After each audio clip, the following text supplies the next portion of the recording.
রোজাদারের 1 নম্বর খুশি। 2 নম্বর আনন্দ হলো ইনদা ফিত্রিহি, রোজাদারের ইফতারির সময় যে আনন্দটা, এটা জীবনে কোনোদিন বুঝতে এরা বুঝবে না। যারা রোজা না রাখে তারা ইফতারির মজা বুঝবে? আমার কাছে একটু সাক্ষী দেন, সত্য কথা বলেন, জীবনে যত খাবার খাইছেন ইফতারির চাইতে মজাদার খাইছেন? বিরিয়ানি, পোলাও, হাজার হাজার রকমের খাবার কত ভালো ভালো খাইছেন, শ্বশুর বাড়ি খাইছেন, আত্মীয় বাড়ি খাইছেন। আর আমি বাংলাদেশের সর্বসেরা জনের বাড়ি খাইয়েছি, প্রেসিডেন্টের বাড়ি। ইফতারির খুদ ফুটনু, ইফতারির খেচড়ি, ইফতারির সোলামুড়ি, এর মজাই আলাদা, ঠিক না? রহমত মানে কি কি দিয়ে লাগছে আলো, কায়দা মতো পাকা কি দিয়ে। সবচাইতে ভালো তরকারির নাম কি কি দিয়ে? সবচেয়ে ভালো তরকারির নাম কি? ক্ষুদা। ক্ষুদা যত ভালো লাগবে খাদ্যের স্বাদ তত বেশি, ঠিক না? যদি কায়দা মতো ক্ষুদা লাগে তাহলে তরকারি লাগে না, নুন দিয়ে ডলে 3 থাল মেজি দেওয়া যায়। আর ক্ষুদা যদি না লাগে, পেট ভরা থাকে, বিরিয়ানিও সামনে থাকলে আর একদিন ফিরে বসে থাকে, ঠিক না? তার রমজান মাসের ক্ষুদার মধ্যে কি কোনো ভেজাল আছে? পিওর ক্ষুদা না। আর যদি জ্যৈষ্ঠী মাসে রোজা হয় 16-17 ঘন্টা, কে চা সন্ধ্যের আগে যদি 20 মাইল সাইকেল চালানো যায়, করার মধ্যে আরো ফাইন।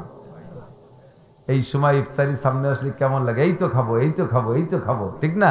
ও হুজুর, এক বুড়ো জিজ্ঞেস করে, আর কয় মিনিট আছে? কয় কাকা 3 মিনিট। কয় তোমার বড়ি নষ্ট, সেই আসরের পরে তো করছো যে 3 মিনিট, তোমার 3 মিনিট মোটে ভুরোই না, মানে ওই সময় 3 মিনিট মোটে যাইতেই চায় না। এরপরে যখন আজান দেয় খুশিতে বুকটা ভরে যায়, মনে করে জগটা ধরে পেটের মধ্যে ঢুই দিই, ছোলা মুড়ি যা গালে দেই তাই ভালো লাগে। লাগে কি লাগে না? এই মজাটা দুনিয়ার কোনোটাই পাবেন না। লিসামে ফারহাতান, এই মজাটা নেব না ইনশাআল্লাহ? রমজান মাস পেলে রোজা রাখবো তো? ইউরিদুল্লাহু বিকুল ইউসরা ওয়ালা ইউরিদু বিকুল উসর। সর্বক্ষেত্রে দেখবেন আল্লাহ তাআলা সহজ পথ অবলম্বন করেছেন আমাদের আমলের ক্ষেত্রে। কোনো কঠিন মাসালা আমাদের পর চাপাই দেনে। হুজুরও বলেন, মাওলানা বাশশিরু, উম্মতরে সুসংবাদ দাও, ওয়ালা তুনাফিরু, ভয় দিয়ে ভাগাই দিও না, ইয়াসসিরু, সহজ মাসালা বলে দাও, ওয়ালা তুআসসিরু, কঠিন মাসালা বলো না। তাহলে নামাজ আমাদের শক্তির মধ্যে আছে, রোজা আমাদের শক্তির মধ্যে আছে। আছে? রোজা রাখবো। লিসামে ফারহাতান, রোজাদারের 2টা খুশি। রোজাদারের কয়টা খুশি? কয়টা খুশি? আমার দিক, রোজাদারের 2টি আনন্দ, 2টা আনন্দ। একটা আনন্দ হলো লিকায়ে রাব্বিহি, কিয়ামতে জান্নাতে যাওয়ার পরে আল্লাহ তাআলা সমস্ত রোজাদারদের সাথে সাক্ষাৎ দিবেন। সব রোজাদারদেরকে নিয়ে বসে আল্লাহ তাআলা সামনে বসে, প্রত্যেকের সামনে 144 খান ট্রে ভরিয়ে খাবার দেবে। প্রত্যেক ট্রেতে আবার 70 প্রকারের খাবার।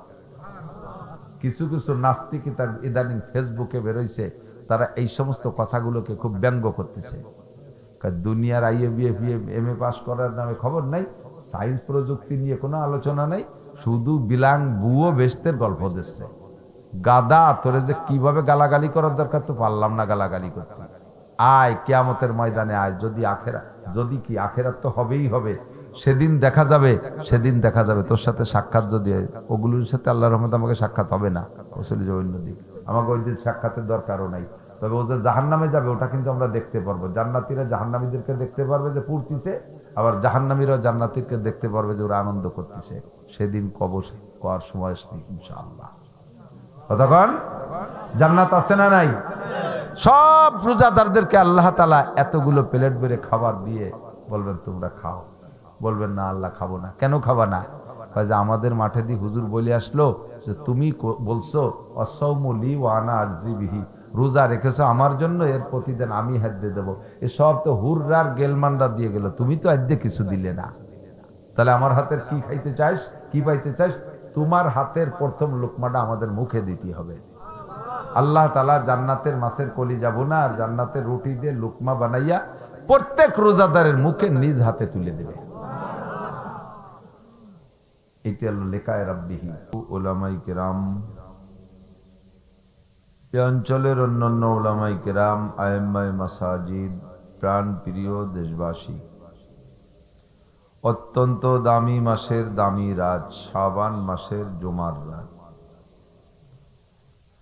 সাময়িক জান্নাতের বাগান। আল্লাহ পাক রব্বুল আলামিন এই অঞ্চলের হাজারো লাখো মানুষের মধ্য থেকে আমাদেরকেই পছন্দ করেছেন, মনোনীত করেছেন জান্নাতের বাগানে কিছুক্ষণ অবস্থান করার জন্য। আল্লাহ পাক রব্বুল আলামিনের এই সুনিপুণ নির্বাচনে আমরা নির্বাচিত হতে পেরে শুকর আদায় করি আলহামদুলিল্লাহ। এটাকে জান্নাতের বাগান আমি বলি নাই, নবী আলাইহিস সালাতু ওয়াস সালাম বলেন, ইজা মারারতুম মির রিয়াজিল জান্নাহ ফারতাউ, তোমরা যখন জান্নাতের বাগানের পাশ দিয়ে অতিক্রম করবে তখন মুখ বন্ধ করে অথবা বিড়ি সিগারেট খাইতে খাইতে অথবা গালগপ্প করতে করতে পাশ দিয়ে চলে যেও না খালি হাতে। পাশ দিয়ে যাওয়ার সময়, জান্নাতের বাগানের পাশ দিয়ে যাওয়ার সময় ফারতাও, ওখান থেকে কিছু ফল পাকড়া ছিঁড়ে খাইও। সাহাবাই কিরাম জিজ্ঞেস করলেন, হুজুর দুনিয়ায় আবার জান্নাতের বাগান কোথায়, আর সেখানকার ফল পাকড়াই বা কি? হুজুর বললেন, দুনিয়ায় জান্নাতের বাগান হলো হেলাকুজ জিকির, যেখানে আল্লাহর বড়ত্বের আলোচনা হয়, আল্লাহর ইসমে জাতের ইসমে সিফাতের জিকির হয়, কোরআন ও হাদিসের আলোচনা হয়, শরীয়তের মাসআলা মাসাইল আলোচনা হয়, ওটাই হলো জান্নাতের বাগান। আর ওখানে যাহা কিছু আলোচনা হয় সেগুলোই হলো জান্নাতের বাগানের ফল। তুমি একেবারে কান বন্ধ করে চলে যাও না, ওখান থেকে কিছু শুনে নাও। সরাসরি ইসমে জাতের জিকির হলে শরিক হয়ে যাও, বসে যাও, জিকিরে শরিক হও, কিছু জিকির করো, এটাই হলো বাগানের ফল। অবশ্যই আমাদের এ জায়গা বসে জাগতিক কোনো রাজনৈতিক পচা দরবার হবে না। এখানে সুদ খাওয়ার পরামর্শ দেওয়া হবে না, ঘুষ খাওয়ার পরামর্শ দেওয়া হবে না, মদ গাঁজা আবার পরামর্শ দেওয়া হবে না, মিথ্যা ধোঁকা ফাঁকি গীবত শিকায়েত অকথ্য ভাষার বকাবকি কিচ্ছুই এখানে নাই, যেটা জান্নাতি মানুষদের সিফাত। তো জান্নাতীরা যেমন ভাষা খারাপ করবে না, নাপাক কিছু খাবে না, ঠেলাঠেলি ধাক্কাধাক্কি করবে না। এখানে আমরা যতক্ষণ বসে আছি জান্নাতি মানুষের স্বভাব নিয়েই আমরা এখানে বসে থাকি। তো কাজেই এটা জান্নাতের বাগান, আল্লাহ পাক আমাদেরকে পছন্দ করে ডেকে নিয়ে আসছেন, আমরা এখানে বসবো, জান্নাতের বাগানের ফল পাকড়া নেওয়ার জন্য অংশীদার হব। আল্লাহ আমাদের তৌফিক দান করে, সবাই বলি আমিন। যুবক যারা আশেপাশে রাস্তাঘাটে হাঁটাহাঁটি করতেছ, মেলার মধ্যে দিয়ে সময় নষ্ট করতেছ, একটু চলে আসো, বেশিক্ষণ কষ্ট দেব না। মাদ্রাসা, স্কুল, কলেজ, ইউনিভার্সিটি সব জায়গায় ক্লাসের একটা নির্ধারিত সময় আছে। যত বড় ভালো প্রফেসর হোক না কেন, তার টাইম 2-3 ঘন্টা নয়, একটা না এক জায়গায় এক সাবজেক্টে 35-40 মিনিট। নিয়মতান্ত্রিকভাবে ক্লাস হইলে ছাত্রদের পড়তেও সুবিধে, মনে রাখতেও সুবিধে। আর অনিয়ম ক্লাস হইলে মনে রাখা যায় না, লম্বা কথা শুনতে ভালো লাগে, যাওয়ার সময় খালি হাতে বাড়ি চলে যেতে হয়। এই জন্য পরিমাণ মতো অল্প অল্প সময় করে বক্তাদের মাধ্যমে কথা শুনলে বরকত বেশি হয়। বহু ওয়াজ এলাকায় করেছি আলহামদুলিল্লাহ। এই বছর সালতা, নগরকান্দা, ফরিদপুরের 8 থানায় 100-র উপরে মাহফিল করছি। 300-র মতো মাহফিল ডায়েরিতে লেখা, তার 101 জেলায়, আর 63 জেলায় বাকি 200। তাহলে কি পরিমাণ ভাগে পাইছেন আপনারা? আলহামদুলিল্লাহ। তার ভিতরে আজকের এই মাহফিলটা ছিল রমজানের পরে। তো গত রমজানে এসেছিলাম এই ছোট্ট মহল্লা ভবুকদিয়ার এই এক মহল্লা থেকে। আলহামদুলিল্লাহ, আমার মাদ্রাসায় যে ইকরাম করছে তাতে আমি এই মহল্লাবাসীর কাছে দারুণভাবে দুর্বল হয়ে গেছি। এক মহল্লা থেকে একেবারে পাক্কা পরিষ্কার 42 মণ পিএস দিছে, যা দিয়ে আমার মাদ্রাসায় 150 বোর্ডিং এর ছাত্র 150 খায়। এই 150 ছেলের বোর্ডিং এর পিএস, সারা বছরের পিএস হইও লাস্টে 10 মণ বেশি ফেলেছে। এবার যেন ওই 10 মণ কম দিয়েন না। আন্তরিক ভাবে দোয়া করছি, যা বলার না। মাঝে মাঝে পেঁয়াজের যে কত দাম গেছে তা তো আপনারা বেশি জানেন। আমরা কিনে খাতি হলি টের পাতাম কারে কয় খাওয়া। তো এ কারণে এরপরে তাৎক্ষণিকভাবে স্থানীয় মানুষের বিভিন্ন আন্তরিকতায় আমি দুর্বল হয়ে গেছি। শেষে সেই মাহফিলটা, শেষ রমজানের পরেরটাকে আমি কৌশল করে, কায়দা করে, নড়াচড়া করে সামনে নিয়ে আসি। আল্লাহ একটা উপযুক্ত সময় আমাদের সেট করে দিয়েছে। আর যদি 10 দিন পরে সেট করতাম তাহলে সর্বনাশ হয়ে গেছিল। নির্বাচনে পেছিয়ে যেত, তাহলে নির্বাচনের সময় যেগুলো লেখা সেগুলো বাদ হয়ে যাবে। তো আলহামদুলিল্লাহ কর্তৃপক্ষের ইন্তজামও বড় সুন্দর, যারা পরিবেশনায় আছে তাদের মন মানসিকতা অনেক সুন্দর। এই সৌন্দর্য আমাদের ধরে রাখার তৌফিক দান করেন, সবাই বলি আমিন। আল্লাহ পাক রব্বুল আলামিন তার বিশাল সৃষ্টি ভান্ডার, যত সৃষ্টি আছে জগতে, খেয়াল করতে হবে আমার দিক, বিশেষ করে আমি টার্গেট করি 90 উলামায়ে কেরাম, ছাত্র যারা মাদ্রাসার ছাত্র তাদেরকে বেশি টার্গেট করি। দুঃখের বিষয় হলো বিভিন্ন মাদ্রাসা থেকে ছাত্ররা এক মাহফিলে আসে, মাহফিল ওয়াজ শুনতে আসে না, মাহফিল দেখতে আসে।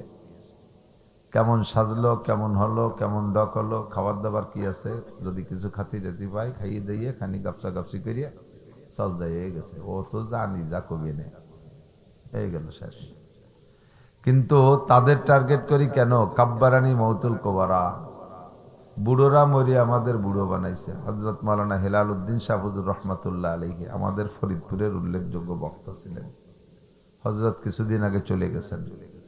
তার আগে আমাদের এলাকার বক্তা ছোটপার হুজুর আলী হোসেন সাহ, মুজিবুর রহমান সাহ, গহরডাঙ্গার রুহুল আমিন সাহ, ওমর আহমদ সাহ, হাবিবুল্লাহ মিসবা সাহ, মাজহারুল ইসলাম সাহ, যশোরে হুজুর আবুল হাসান যশোরী, নানুপুরি হুজুর রহিমাহুমুল্লাহ, এই সমস্ত বড়রা ছিলেন বক্তা, তারা চলে গেছে।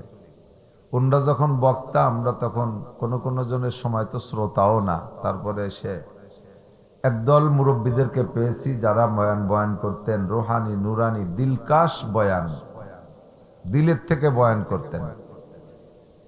আমরা শুনতাম, শিখতে পারি নাই তেমন কিছু। তাদের ধাঁচটা, তাদের রংটা মনে আছে, কিন্তু বর্তমান প্রেক্ষাপট বয়ানের জগৎ যা চলতেছে তাতে আমাদের মতেই মাঝারি বয়সীর যারা আছি আমরা বাকড়াই মালে সাব্যস্ত হয়ে যাচ্ছি। আমাদের আর মাঠ থাকতেছে না। ওয়াজের মাঠ হইছে গানের মাঠ, গজলের মাঠ, সুরের পাল্লা প্রতিযোগিতা। 5-7টা গজল, 4-5 রঙের আজান, কেরাতের টান, এই দিয়ে মিলে ওয়াজ। লাস্টে যাওয়ার সময় শ্রোতারা না একটা গজল মুখস্থ হয়ে যাইতে পারে, না ওই টানের কিরাত শিখে যাইতে পারে, শুধু শোনাশুনি পর্যন্ত শেষ। অথচ হাদিসে আসছে মাজলিসু ফিকিন খায়রুম মিন ইবাদাতি 60 সানা। একটা মাসালা, অনলি একটা মাসালা যে মজলিসে আলোচনা করা হবে, একটা মাসআলা, ওই মজলিসটার দাম 60 বছর নফল নামাজ ও রোজার চেয়ে বেশি। এমন কি মাসালা যে 60 বছর লাগাতার নামাজ আর রোজা কি চারটিখানি কথা? বিরতিহীন বিরামহীন ভাবে একজন মানুষ কি এর মধ্যে আছেন যে 60 বছর রোজা রাখতেছেন, নফল রোজা? 60 বছর ফরজ নামাজের পরে যে ফাঁক টাইম, আপনারও টের পাচ্ছেন না, আমিও তো টের পাচ্ছি, আমি তো কোশ্চিনে বলছি। এর নাম সালতানায় গন্ডগোল লেগে গেল, হচ্ছে না কিন্তু ভালো। তো 60 বছর এই তো আছে, তো তোমার হাতের হয়ে কাজ করো, পয়সা দেবো না। 60 বছর নফল নামাজ একটানা পড়নেওয়ালা মানুষ সারা পৃথিবীতেও পাওয়া যাবে না। খেয়াল করতেছেন? একটা মাসালা আলোচনা করলে তার দাম 60 বছর নফল নামাজ ও রোজার চেয়ে বেশি। কেন বেশি? নফল তো নফলই, সামনে আসতেছে না শবে বরাত, সারা রাত এক রাকাত নফল নামাজও পড়বেন না। খোদার কসম, কিয়ামতের ময়দানে আল্লাহ পাক আপনাকে কোনো জায়গায় আটকাবে না, এই শবে বরাতে নামাজ পড়িস নাই কেন, ভিন্ন বসবেন না, আবার জায়গা মতো বলে দেব। তবে নফল ইবাদত থাকলে তার বেনিফিট আছে, তার প্রতিদান আছে, সেটা পাবেন। ইন্নাল আবদা ইয়াতাকাররাবু ইলাইয়া বিন নওয়াফিল, হাদিসে কুদসি। আল্লাহ পাক বলেন, নফল ইবাদতের মাধ্যমে বান্দা আমার নৈকট্য লাভ করে, বাকি নফল ইবাদত সম্পর্কে জিজ্ঞাসা করা হবে না। থাকলে নৈকট্য লাভ হবে, না থাকলে হবে না, কিন্তু ফরজ সম্পর্কে জিজ্ঞাসা হবে। আউয়ালু মা ইউহাসাবু বিহিল আবদু ইয়াউমাল কিয়ামাতিস সালাহ, কিয়ামতের ময়দানে সর্বপ্রথম জিজ্ঞাসা হবে খামসু সালাওয়াত, 5 ওয়াক্ত নামাজ। এই নামাজ জমা দাও, নামাজ জমা দাও, নামাজের খাতা আগে দেখাও। দেখাইতে দেখাইতে দেখাইতে নামাজ কমপ্লিট, বেশ সব অক্তই ঠিক আছে। একেবারে ফেরেশতারা স্লোগান দেওয়া শুরু করে দিয়েছে। দেখেন না, সামনে তো নির্বাচন আসতেছে, সেদিন সে রাত্রি বসবেন কায়দা কারে কয়, আর পিছনেও গেছেন বোঝা আছে। ইউনিয়নে 9টা ওয়ার্ড আছে, 2 জন প্রার্থী চেয়ারম্যান, তো 8 ওয়ার্ড ভোট গুনাগুনি হয়ে গেছে, তাতে এক চেয়ারম্যান আগায় আছে, 500 ভোটে আগায় আছে। 1 ওয়ার্ড গুনতে বাকি আছে। দেখবেন ওই আগানু পার্টি স্লোগান দিয়ে মিছিল দিয়ে পুরো ইউনিয়ন রে একেবারে গরম করে ফেলে। এত হয়ে গেছে, আরে 1 ওয়ার্ড ওই যত কমিও, কিন্তু ওই ওয়ার্ড যদি ঠগা চেয়ারম্যান যদি সরকার দলের হয়, তাহলে ওই ওয়ার্ড কয় যে এটা এই জায়গার থেকে গুণা হবে না, এ ভোট হলো ফরিদপুর নিয়ে গুনতে হবে। এ কৌশল আছে না? তো পুরো গুনার আগেই যখন একেবারে কানায় কানায় চলে যায়, সেই সময় থেকে স্লোগান শুরু হয়ে যায়। একটা লোকের সব হিসাব করতে করতে যখন দেখে যে সব ওকে, ফজর আছে, জোহর আছে, আসর আছে, 500 অক্ত 5000 অক্ত ফজরের নামাজ, জি ঠিক আছে, 5000 অক্ত জোহর ঠিক আছে, 5000 অক্ত আসর ঠিক আছে, 5000 অক্ত মাগরিব ঠিক আছে, 5000 অক্ত ঈশা, গুনতি যে 1 অক্ত কম আছে। তো এই 1 অক্ত কম থাকার ভিতর দিয়ে ফেরেশতারা স্লোগান দেবে জান্নাতি বলে, জান্নাতি জান্নাতি ইনি জান্নাতি স্লোগান দিতে থাকবে। যখন 1 অক্ত নামাজ কম পড়ে গেছে, এবার ফেরেশতারা একটু দুর্বল হয়ে গেছে। ফেরেশতারা কিন্তু বান্দার পক্ষে। আল্লাহ পাক বলবে, কি ব্যাপার, স্লোগান কম কেন? আল্লাহ 1 অক্ত নামাজ নাই। আল্লাহ পাক বলবেন 1 অক্ত নামাজ নাই মানে? তাহলে পাঠায় দাও 2,88,00,000 বছর জাহান্নামে পুড়িয়ে আসুক। ফেরেশতারা বলবে যে আল্লাহ, ওনার আমল নামায় তো বহুত কোরআন শরীফের তিলাওয়াত আছে, 500 খতম কোরআন শরীফ আছে, ও দিয়ে দিলে হবে না? আল্লাহ কয় না না, কোরআন শরীফের নাকি আলাদা দেবা। ওনার আমল নামায় 500 নফল রোজা আছে, ওটা দিয়ে দেবো। কয় নফল রোজার প্রতিদান আলাদা দেবা। 10টা উমরা আছে, উমরার নাকি আলাদা দাও। 2টা হজ আছে, নাকি আলাদা দাও। 500 কুরবানি করা আছে, ওর নাকি আলাদা দাও। জিকির আছে 10 লক্ষ, ওর নাকি আলাদা দাও। তাহলে এই গ্যাপ পুরো করবো কি দিয়ে? ওটা নামাজই লাগবে। কি লাগবে? নামাজ লাগবে। নামাজের প্রতি নামাজের গ্যাপ নামাজ দিয়ে বন্ধ করতে হবে। এখন খুঁজে পায় না, খুঁজতে খুঁজতে খুঁজতে খুঁজতে পাইছে নফল নামাজ আছে আমল নামাজ মেলা। কি আছে? নফল নামাজ আছে। এই নফল নামাজও যদি থাকে, তাহলে নফল নামাজ দিয়ে ফেরেশতাদেরকে আল্লাহ বলবেন যে নফল নামাজ দিয়ে ফরজের গ্যাপ বন্ধ করে দাও। জোরে কন্যা সুবহানাল্লাহ। নামাজ দিয়ে নামাজ সারা যাবে, রোজা দিয়ে নামাজ সারা যাবে না। নামাজ আছে ওভারলোড, বহু নামাজ আছে, কিন্তু 5টা রোজা মিস আছে। কি করা যায়? রোজা দিয়ে রোজা শোধ দিতে হবে, নামাজ দিয়ে রোজা শোধ দেওয়া যাবে না। নামাজ দিয়ে রোজা শোধ দেওয়া যাবে না, নামাজ ফেলাইতে হবে, নামাজ দিতেই হবে। কতক্ষণ? তো সারা জীবনের যত নফল নামাজ আছে, 1 রাকাত নফল নামাজও যদি না পড়েন, তাহাজ্জুদ না পড়েন, ইশরাক না পড়েন, আওয়াবিন না পড়েন, চাষ না পড়েন, শবে বরাতে পড়েন নাই, শবে কদরে পড়েন নাই, কোন সময় নফল পড়েন নাই, খোদার কসম কেউকে কিয়ামতে ব্যারিকেড দেওয়া হবে না, আটকানো হবে না। কিন্তু ফরজ নামাজ 1 ওয়াক্ত কম থাকতে ছাড়া হবে না। এবার এই ফরজ নামাজের ভিতরে একটা মাসালা আছে, একটা বলে আমি ওয়াজের দিক চলে যাবো। একটা উদাহরণস্বরূপ বলছি যে ওয়াজ কি দরকার। আমরা ওয়াজের ভিতরে নানান তা করে শেষ করি, কারণ মুসলিম সমাজ তো অনেক বড়, ইসলামী শরীয়ত অনেক বড়, এক মঠে এক কথা বলি, মূল কথাগুলো অনেক সময় বাদ পড়ে যায়। তো ওয়াজ হওয়া দরকার ছিল যেগুলো, তার একটা হলো এই মাসআলাগুলো আলোচনা করা। বহুত মানুষ আছেন এর ভিতরে নামাজের সম্পূর্ণ মাসআলাগুলো জানেন না। 2 রাকাত নামাজ পড়তে সর্বনিম্ন ইমামে আবু হানিফার জামানায় 12,000 মাসআলা। 12,000-এর 12,000 কয়জন জানেন? 1200 জানেন, 12-20 জানেন, 12 গুন্ডাও জানি না, ঠিক না? এমন মানুষ আছে 12টা মশলাও জানে না। মুসলমান মসজিদে যে নামাজ পড়বে চোখ কাট করে তাই আর একজন কিরম ভর্তিছে তাই দেখে নকল করে নামাজ পড়বে। আল্লাহ কয় ম্যাট্রিক পাস করা যায় নকল করে, নামাজ নকল করে পাস করা যায় না। ও আগের থেকে পড়িয়ে টড়িয়ে শিখে এসে ময়দানে আসতে হবে। তো নামাজের মাসালা না জানা থাকার কারণে, এমন একটা মাসালা, যে একটা মাসালা না জানা থাকার কারণে সারা জীবনের সমস্ত নামাজ নষ্ট হয়ে গেছে। এরকম একটা মাসালা কেমন? যেমন নাকি ফরজ নামাজ। ইমামের পিছনে যখন জামাতে পড়বো আমরা, তখন ইমাম সাহেব প্রথম যে তকবীর দেয় এর নাম হলো তকবীরে তাহরিমা। এর নাম কি?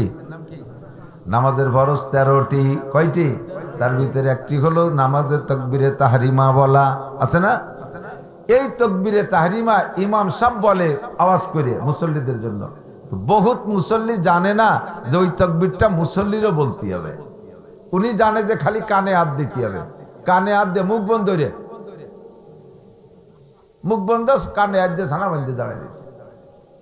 আপনার এই মুখে তকবীর না বলার কারণে নামাজের শুরু হয় নাই, শুরু হয় নাই তো নামাজ বাতিল। এই একটা মাসালার দাম 60 লক্ষ বছরে যদি কেউ হায়াত পায়, 60 লক্ষ বছরের নফল ইবাদতের চাইতে বেশি। কারণ এইটা না জানা থাকার কারণে তার ফরজ নষ্ট হয়েছে। আর নফল তো জিজ্ঞেস হবে না, জিজ্ঞেস হবে ফরজ। কথা কি বুঝছেন? 2 নম্বর আর একটা মাসালা এর মধ্যে না কয়ে পারতেছি না, সেটা হলো এই তাকবীরটা বলার ব্যাপারে টাইমের খেয়াল রাখা। ইমাম সাহেব একটু টাইনে কইছে, বড় জামাত হলে একটু টেনে বলে, সুর ভালো হলে একটু টেনে কয় আল্লাহু আকবার, ইমাম একটু টেনে কইছে।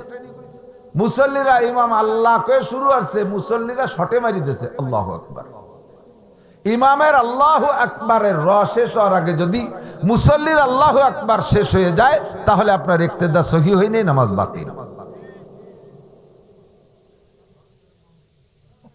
এই অ্যাক্সিডেন্ট হয় কিনা?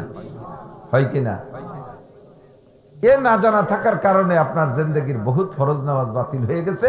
আর বাতিল মানে এক ওয়াক্ত নামাজ যদি কেউ না পড়ে তারও যে পরিমাণ শাস্তি, আর এমন একটা ভুলের কারণে তার নামাজ নষ্ট হয়ে গেছে, সে নামাজ পড়ার পরও সেই পরিমাণ সাজা। 200 কোটি, আরো 30 কোটি, আরো 40 লক্ষ বছর। 3 নম্বর মাসালা, নামাজ ভাঙ্গার কারণ 19টি। তার মধ্যে 1 নম্বর কারণ হলো নামাজে অশুদ্ধ পড়া। নামাজে অশুদ্ধ পড়া, যারা তকবীর দেন তকবীরের মধ্যে অশুদ্ধ বললো নামাজ বাতিল। তকবীর দেয় আল্লাহু আকবার যে বলতে আল্লাহু আকবার কয়, এ কয় মানুষ আছে না নাই? আল্লাহু আকবারের তর্জমা জানেন? আল্লাহু আকবার মানে আল্লাহ সবচেয়ে বড়, বলতে হবে এইটা। আপনি বলছেন আল্লাহু আকবার, আকবার মানে উশৃঙ্খল, বেয়াদব, গুস্তাখ। তাও কতটুক? আল্লাহু আকবার, আল্লাহ সবচাইতে বড় উশৃঙ্খল। জোরে করেন নাউজুবিল্লাহ। এই আকবার হলো শয়তানের সিফাত, আর আকবার হলো আল্লাহর সিফাত। আপনি আল্লাহু আকবার, আল্লাহ সবচেয়ে বড় তা না বইলা বলছেন আল্লাহু আকবার, আল্লাহ সবচাইতে বড় উশৃঙ্খল, বেয়াদব, তাহলে বলেন নামাজ হবে? আপনি ফতোয়া দেন নামাজ হবে। এই অশুদ্ধতার কারণে নামাজ নষ্ট হইতেছে আপনার। অথবা আপনি বলছেন কাপড়ে ঠিক করে কইছেন, কিন্তু মার দিয়েছেন অন্য জায়গা আল্লাহু আকবার, তাও আপনার নামাজ বাতিল। আর যদি বলেন আল্লাহু আকবার, যে কয় জায়গা ভুল করে স্বাভাবিক, সেই কটা গুছাই রাখছি। আল্লাহু আকবার যদি আরে টান দেন, প্রথম টান, কি হয়েছে তর্জমা? আপনি বলতেছেন এ আল্লাহ কি বড়? আমার তো তেমন হয় না, অত মনে আমার আব্বাই বড়। আল্লাহ যে বড়, এইটা কি জিজ্ঞাসা করার বিষয় না স্বীকার করার বিষয়? তা আপনি যেভাবে বলছেন তাতে জিজ্ঞাসা হচ্ছে আল্লাহু আকবার, আল্লাহ কি বড় এ বলবেন না আল্লাহু আকবার বলেন? একটু যাবো, আজের দিকে যাবো, মজলিসটাকে দামি বানাইনি, মাহফিলটাকে দামি বানাইনি, জিন্দেগির অনেক মারাত্মক ভুলের থেকে আগে উঠে আসি। এক একটা মাসালার দাম হুজুর বলছেন খায়রুম মিন ইবাদাতি 60 সানা, লাগাতার 60 বছর সিয়ামুহা ওয়া কিয়ামুহা, লাগাতার 60 বছর নফল নামাজ আর নফল রোজা রাখলে যেই নাকি আল্লাহর কসমের এক একটা মাসালার দাম তার চাইতে বেশি। অ্যাক্সিডেন্ট এই জাতীয় হয় কি হয় না? 1 নম্বর শুরুর একটা কয়ে দেই, সেটা হলো পুরুষরা যারা পেশাব করে ঢিলা ব্যবহার না করিয়া একটু বদনা নিয়ে জাগাতে নাইছে নিচে যাইয়ে ধুয়ে উঠে আসেন, তারা মাইর খাইছেন জম্মের কা। পেশাব করে পানি দিয়ে ধুয়ে হাঁটা দেওয়ার পরে বেশিরভাগ পুরুষের পেশাব দিয়ে 1 ফোঁটা টপকানোর সম্ভাবনা থাকে। কেন থাকে? পেশাব করি চিকুন একটা সরু পাইপ দিয়ে, ওটা আবার বাল্ব টিউবের মতো, বাল্ব টিউব লাগানো সাইকেল মোটর সাইকেলে যে হাওয়া ঢোকে, আবার হাওয়া দিয়ে সাওয়া দিলে চাপিয়ে যায়, কিন্তু ভিতর দিয়ে প্রেশার দিলে কিছু বার হয়ে যেতে পারে। যদি বাল্ব টিউবের মতো না হইতো তাহলে তো সবসময় ভর্তিই থাকতো, ঠিক না? চিকুর একটা পাইপটা ভিতরে থেকে পেশাব আসে, বসলি বারা ওই পাইপটা বসলি তো মোড়ে মোড়ে মাঝে মাঝে কোনা কানা হয়ে যায়, তালি হুজুর দাঁড়াই এই পেশাব করি, তালিতে টান টান দেয়। ও জায়গার আলাদা মায়ের নবী পাক বলেছেন লা তাবুলু কায়মান, দাঁড়িয়ে খাড়িয়ে পেশাব করো না। মেডিকেল সায়েন্সের যুবক আমার দিক খেয়াল করো, মেডিকেল সায়েন্সের ডাক্তার বিজ্ঞানীরা গবেষণা করে পাইছে দাঁড়িয়ে পেশাব করতে মুহাম্মদুর রাসূলুল্লাহ নিষেধ করেছেন। হুজুর বিজ্ঞান সংক্রান্ত কথাগুলো বলে যান নাই, এবার তুমি দাঁড়িয়ে খাড়িয়ে পেশাব করার এগেনস্টে, দাঁড়িয়ে খাড়িয়ে পেশাব করার ক্ষতিটা তুমি তোমার সায়েন্স দিয়ে খুঁজে নাও। বিজ্ঞান সায়েন্স খুঁজে বের করছে দাঁড়িয়ে পেশাব করার ক্ষতি কি কি। এক নম্বরে দাঁড়িয়ে পেশাব করলে গনোরিয়া, বেশি ঘন পেশাবের রোগ তাড়াতাড়ি হয়। 2 নম্বরে দাঁড়িয়ে পেশাব করলে ডায়াবেটিস হয় তাড়াতাড়ি। 3 নম্বরে দাঁড়িয়ে পেশাব করলে সেক্স পাওয়ার দুর্বল হয় তাড়াতাড়ি। 4 নম্বরে দাঁড়িয়ে পেশাব করলে কিডনি দুর্বল হয় তাড়াতাড়ি। 5 নম্বরে দাঁড়িয়ে পেশাব করলে চোখের পাওয়ার কমে যায় তাড়াতাড়ি। এত শারীরিক ক্ষতি রয়েছেন। আর দাঁড়িয়ে পেশাব করলে নবী পাকের সুন্নতের খেলাফ হওয়ার কারণে কিয়ামতে তুমি এক একটা সুন্নতের জন্য কমপক্ষে 50 আলফা সানা 50,000 বছর জাহান্নাম খাইতে তারপরে জান্নাতে যাবা। সুবহানাল্লাহ, একটু কর নাউজুবিল্লাহ। তাহলে বস পেশাব করব, বৈশা পেশাব করব। ওয়ালা তাস্তাকবিলুল কিবলাতা ওয়ালা তাস্তাদবিরুহা, তিরমিজি শরীফের হাদিস। পেশাব করতে, পেশাব পায়খানার সময় কিবলামুখী হয়ে বসবা না, আবার কিবলার দিকে পিছন দিয়েও বসবা না। কিবলামুখী হয়ে বসবা না, কিবলার দিকে পিছন দিয়েও বসবা না। বহু যুবকরা দিকের তাকিক না কইরা মনে চাইলে সাইজ মতো দাঁড়াইয়া পেশাব করে। আশাইল বাগান বাসা তিতালে থাকি। ও যুবক, ভালো করে মনে রাখবেন, বুড়োরা মনে রাখবেন, এটা আদব হলো পশ্চিম দিক কিবলার দিকে যদি কেউ বারবার ইচ্ছাকৃতভাবে থুক ফেলায় বুঝে শুনে, তার ভাগ্যে যদি হজ লেখা থাকে, ওই কিবলাকে অবমাননা করার কারণে তার ভাগ্যে থেকে হজ কর্তন করে দেওয়া হয়। শুধু থুক ফেলাইলে কুলি করলে পশ্চিম দিক ফিরে, তাতে যদি হজ ক্যান্সেল করে দেওয়া হয়, কিবলার দিকে ফিরে পেশাব পায়খানা করলে তাকেও হজ ক্যান্সেল করা হতে পারে কি পারে না। বহুত জনরে দেখছি এর তোয়াক্কা করে না, মক্কা শহরে চাকরি করে, 10 বছর মক্কা শহরে চাকরি করতেছে, আজও পর্যন্ত হজ আর উমরা করতে পারে নাই। কারণ কি? কারণ ওই জায়গায় মায়ের খেয়ে বসে আছে, আল্লাহ তার আমলনামা থেকে কাইটা দিয়েছে। যে কোনো প্যাসে পড়া সে এখন হজ করার সুযোগই পাচ্ছে না।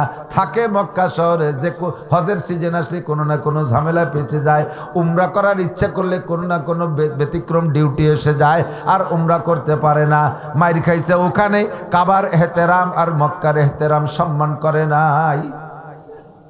এবার বসে যখন পেশাব করি, চিকন পাইপ ডাবা কাকড়া হয়ে থাকে, ভিতরে ভিতরে 2-1 ফুটা আটকে থাকতে পারে। যখন পেশাব করে দাঁড় হবেন, পাইপটা টান টান হয়ে যাবে। মাঝে মাঝে আটকে থাকা পেশাব নিচের দিক ধীরে ধীরে ঝরতে পারে।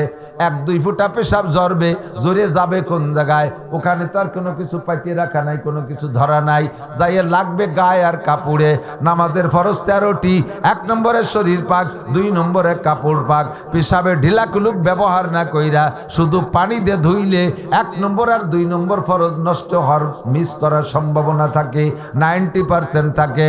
কাজেই যদি শরীর আর কাপড় নাপাক হইয়া যায়, আপনি অন্য কুলো যত সুন্দর করে আদায় করেন, আপনার নামাজ হবে না। কাজেই আপনাকে পুরুষ যারা আছেন সকলকে পেশাবের ঢিলা ব্যবহার করতেই হবে বাধ্যতামূলক। পায়খানার ঢিলা ব্যবহার না করলেও ওই সমস্যা নাই, কারণ সে জায়গা পানি দিয়ে ভালো করে ধুয়ে পরে সাবান দিয়ে বা মাটি দিয়ে ডলে হাত পরিষ্কার করতেছেন।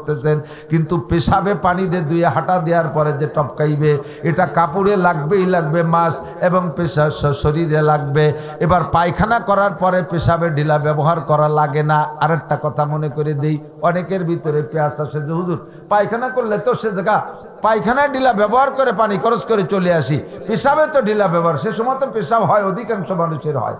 এই জায়গা পায়খানা যখন নির্গত হয় তখন পায়খানার প্রেসারে পেশাব নালীতে যে চাপ লাগে, ওই চাপে ভিতরের থেকে যা পেশাব আটকে উঠকেছিল সব চাপে বের হয়ে যায়, যার কারণে পায়খানার সময় পেশাবে ঢিলা না ধরলে সমস্যা নাই।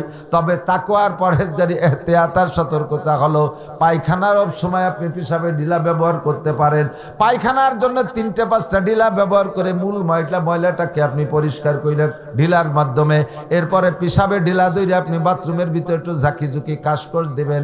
এরপরে বসে পানি খরচ করবেন, আরো আত্মতৃপ্তি পাবেন, নামাজে একাগ্রতা বেশি হবে, পরিষ্কার পরিচ্ছন্নতা পবিত্রতা বেশি হবে। আর তুহুরু শাতরুল ঈমান, এটা ঈমানের একটা অঙ্গ।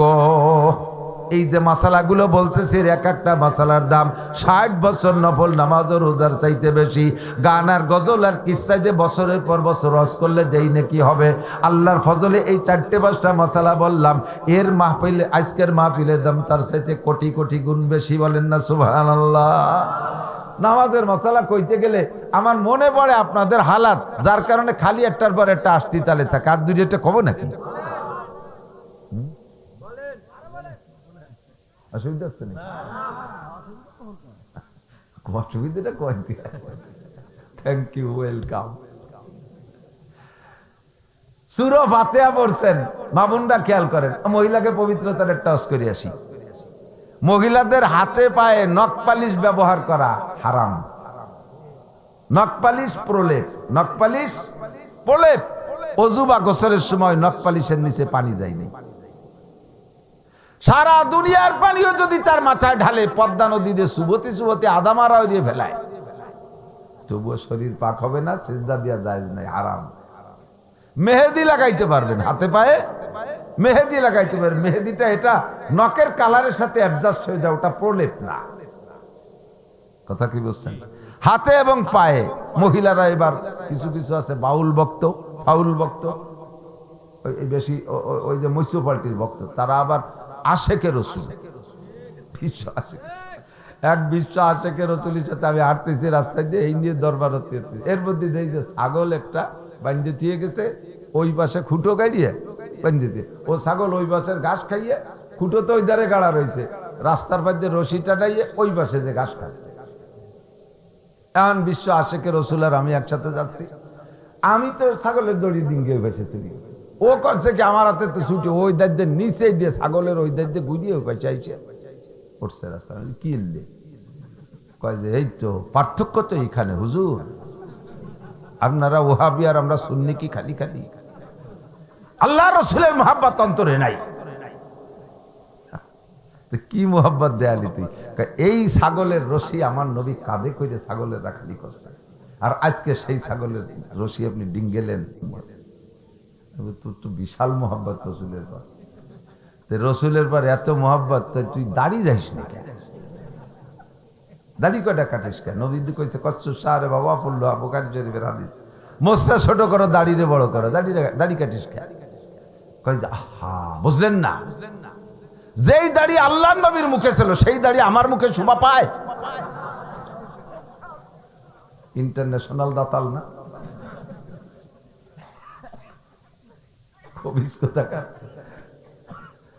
কয়ে ফেলতাম শক্ত একটা, তা অনেক মোহাম্মতের মানুষ রয়েছে দাড়ি নাই, তাকে এই জন্য কলাম না, ধরে নেন কলাম না আর কি, বাহিরটা রাখলাম না। তো নবী আলাইহিস সালাম আশিকে রাসূল মহিলা, নবী আলাইহিস সালাম মাথায় চুলে আর দাড়িতে মেহেদি লাগাইতেন। সেই মেহেদি আমি ওনার পায়ে লাগাতে কলাম কে, এই বলে আমার ভোটই দিয়েছে এক মাহফিলের পরে। তো হুজুর এটা কি ঠিক বলেছেন? হুজুর দাড়িতে, চুলে আর দাড়িতে মেহেদি লাগাইতেন, আমরা হাতে লাগাই, তাও বাম হাতে লাগাতে বলেন কে? এক হাতে লাগাতে বলেন, পায়ে তো লাগাবেই না। নবী মাথায় নিয়েছেন দাড়ি, দাড়িতে লাগাইছেন। তা আমি বললাম যে আপনার ইশক মোহাব্বত ভালো, সব ঠিক আছে, তবে নবী আলাইহিস সালামের মাথায় আর দাড়িতে, চুলে আর দাড়িতে মেহেদি লাগানোর কারণে যদি আপনি পায়ে আর বাম হাতে লাগাইতে না চান, নবী পাক সাল্লাল্লাহু আলাইহি সাল্লাম চুলে দাড়িতে খুব তেল মাখাইতেন, খুব চুলে দাড়িতে খুব এমন তেল মাথায় মাখাইতেন যে একটা পাগড়ি ভিজে যাইতো, উপরে আরেকটা পাগড়ি বাঁধতেন, তাও ভিজে যেত, এত তেল নিতেন। হুজুর তো চুলে দাড়িতে তেল নিতেন, সেই তেল কি আপনি খালি কি চুল দাড়ি পর্যন্ত শেষ করেন নাকি অন্য অন্য জায়গাও মান? উপর উঁচু পাড়া, নিচে পাড়া, উপর পাড়া, সব পাড়াই তো মাহাতি তালে তাই পা তাইলেও তেল ঘষেন, ফাঁসাই তো মাহানি আলাদা করিয়া। তো নবী চুল দাড়িতে মেহেদি লাগাইতো বিদা আপনি পায় আর বামাতে নেবেন না, নবী চুল দাড়িতে তেল মাখাইতেন, সে তেল আপনি অদ্দুর মাহান কে? কয় হুজুর আপনাকে সাথে পারবো না। আচ্ছা, পারাপারির দরকার নেই, যেটা অনুমতি আছে সেইটা করো। মহিলাদের সাজে রং হবে, গ্রান হবে না, সাজে রং হবে, গ্রান হবে না, প্রলেপ হবে না, প্রলেপের নিচে পানি যায় না। কাজেই মহিলারা, যেই মহিলা হাতে পায়ে এই নেল পালিশ, নখ পালিশ লাগাইছেন, আজকে যাইয়া কোদাল দিয়ে চাইছে সাফ করিয়ে পরিষ্কার করবেন, নইলে কিন্তু অজু গোসল হবে না। এক। দুই নম্বর হলো এর সাথে হাত দুলিয়ে মশালা কয়ে যাই, আরে এর একটা মশালা বস্তা বস্তা ভরে নেই, বস্তা জীবন বের করছে, আরো আল্লাহ মশালি করবো, এলাকার সাথে পিএস আছে, সম্পর্ক আছে আল্লাহর রহমতে।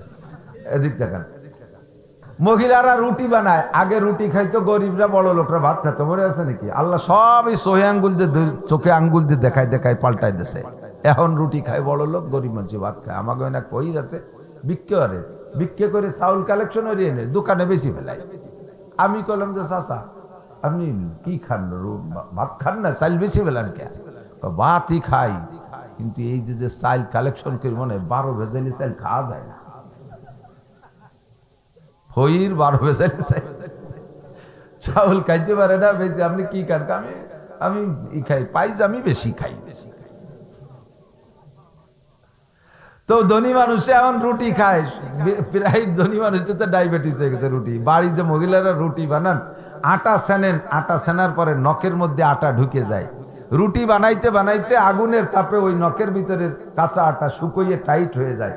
ওইটাকে ভালো করে খিলাল করে পরিষ্কার করে যদি আপনি নখরে সাফ না করেন, তাহলে ওই আটা শুকোয় ভিতরে যে টাইট হয়ে যায়, শুকনো আটার তলে আর অজুর পানি যায় না, গোসলের পানি যায় না। আপনি এরপরে অজু বানাইয়া নামাজ পড়বেন, আপনার নামাজ হবে না। নখের ভিতরে ওখানেও পানি পৌঁছানো ফরজ। মহিলাদের গোসল ফরজ। ফরজ গোসলের সময় নাকের ফুলকে নাড়াচাড়া দিয়ে ভিতরে পানি ঢুকানো, কানের দুলকে নাড়াচাড়া দিয়ে ভিতরে পানি ঢুকানো ফরজ। আংটি টাইট থাকলে নাড়াচাড়া দিয়ে তার ভিতরে পানি পৌঁছানো ফরজ। ফরজ গোসলের সময় নরমালি অজুর সময় যে কয়টা অঙ্গ লাগে, সে কয়টা অঙ্গকে এইভাবে সুন্দর করে অজু বানাইতে হবে। আমরা যারা পানীয় পাল্টি, পান খাই, যারা পান পাল্টি আছে না, পানীয়রা এই চুন এরকম কুড়াইয়ে নেই, আঙ্গুল দিয়ে কুড়াইয়ে নিতে গেলে নখের ভিতরে চুন ধুয়ে গেছে, খাতি খাতি ওই যে ভিতরে যে আটকে গেছে, ওই চুন কিছুক্ষণ পর শুকিয়ে গেছে। ওটার আর খেয়াল করেন নাই, সুন্দর করে অজু বানাইছেন, ওই নখের ওই চুনির তলে পানি যায়নি, আপনার অজু হয়নি, নামাজ বাতিল। এই মশলাটা শুনে আজকে থেকে আমল করবেন, সাথে সাথে নখরে পরিষ্কার করে ফেলবেন, চুন কাঁচা থাকতে থাকতে দিয়ে পরিষ্কার রাখবেন, নইলে আপনার এই মাইর খাইছেন যতদিন, অতদিন নামাজ হয় নাই। আজকে যে মশলাটা শিখলেন পবিত্রতার জন্য, এর দাম 60,000 বছর নফল নামাজ ও রোজার চাইতে বেশি। দরকার আছে না নাই? পুরুষরা চুলে দাড়িতে কালো মেহেদি লাগানো কবিরা গুনাহ, মাকরুহে তাহরিমি। লাল মেহেদি লাগাইতে পারবেন, মহিলারা লাল মেহেদি লাগাইতে পারবেন, কালো কলম দেওয়া এটা শরীয়তে জায়েজ নাই। এটা হলো তাহরিফে তাকলিক, আল্লাহর সৃষ্টির ভিতরে পরিবর্তন ঘটানোর এই সাইজের অনুমতি নাই। আল্লাহ পাকায় দিয়েছে, নবী যে সিস্টেমে ব্যবহার করছেন, লাল মেহেদি লাগায় লাল করতে পারবেন। যদি কোনো মসজিদের ইমাম সাহেব কালো মেহেদি লাগায়, তাহলে ইমামের পিছনে নামাজ পড়া মাকরুহে তাহরিমি। যদি কোনো মসজিদের ইমাম সাহেব দাড়ি খাটো করে, এক মুঠের আগে কাইটে খাটো করে ফেলে, ওই ইমামের পিছনে নামাজ পড়া মাকরুহে তাহরিমি। কোন কোন ইমাম বলেন নামাজকে আবার দোহরায় পড়াও লাগতে পারে।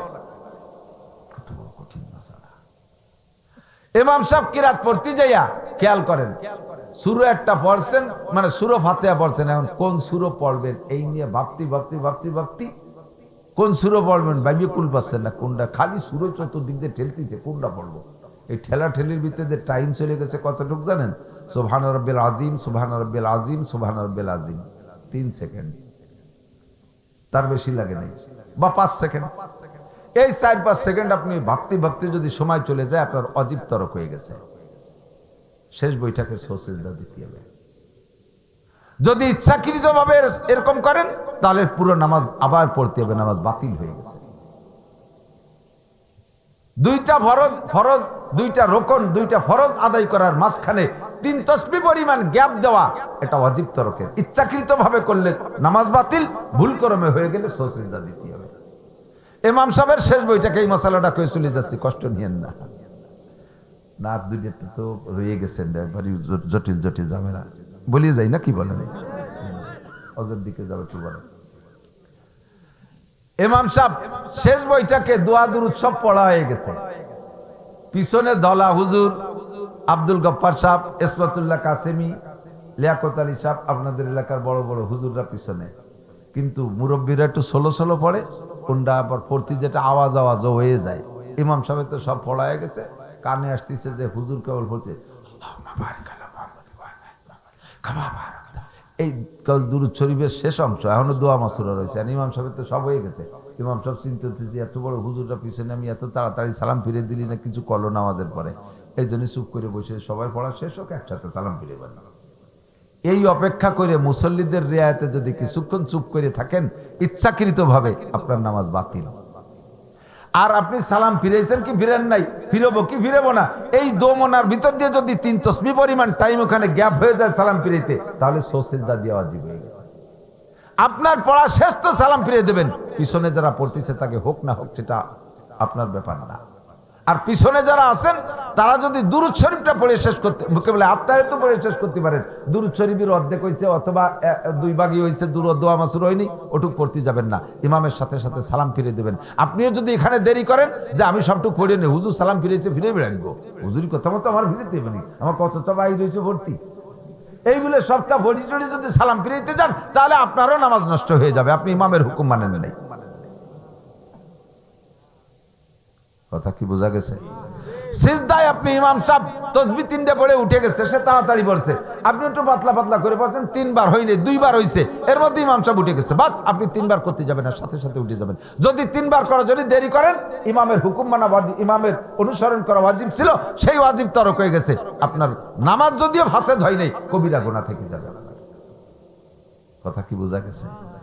আর 2টি মাসালা না কয়ে পারতেছি না, কব সে 2টি হলো, মসজিদে গেছেন, জামাতে নামাজ পড়বেন বলে ঢুকছেন, ঢুকে যে দেখেন যে ইমাম সাহেব রুকুতি, ইমাম সাহেব রুকুতি, যদি ইমামকে রুকুতি আপনি যে ধরতে পারেন, তাহলে রিকাতটা পাইলেন। তো কট্টুক পাইলে ইমামরে রুকুতি ধরতে পারলেন।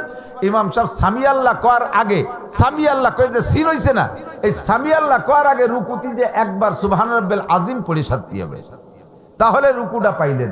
আর রুকুটা পালে লাভ কি? ওই রুকুটা যদি না পাইতেন, তাহলে ওই রিকাতটা বাদ ছুটে গেল। সালাম ফিরানোর পর তো ওই রিকাত পড়া লাগবে, সালাম ফিরানোর পরে যখন একা পড়বেন, এক রিকাতের নেকি পাইবেন। আর যদি রুকু ধরতে পারেন, তাহলে রিকাতটা পেয়ে গেলেন, এক রিকাতে আপনি 27 রিকাতের নেকি পাবেন।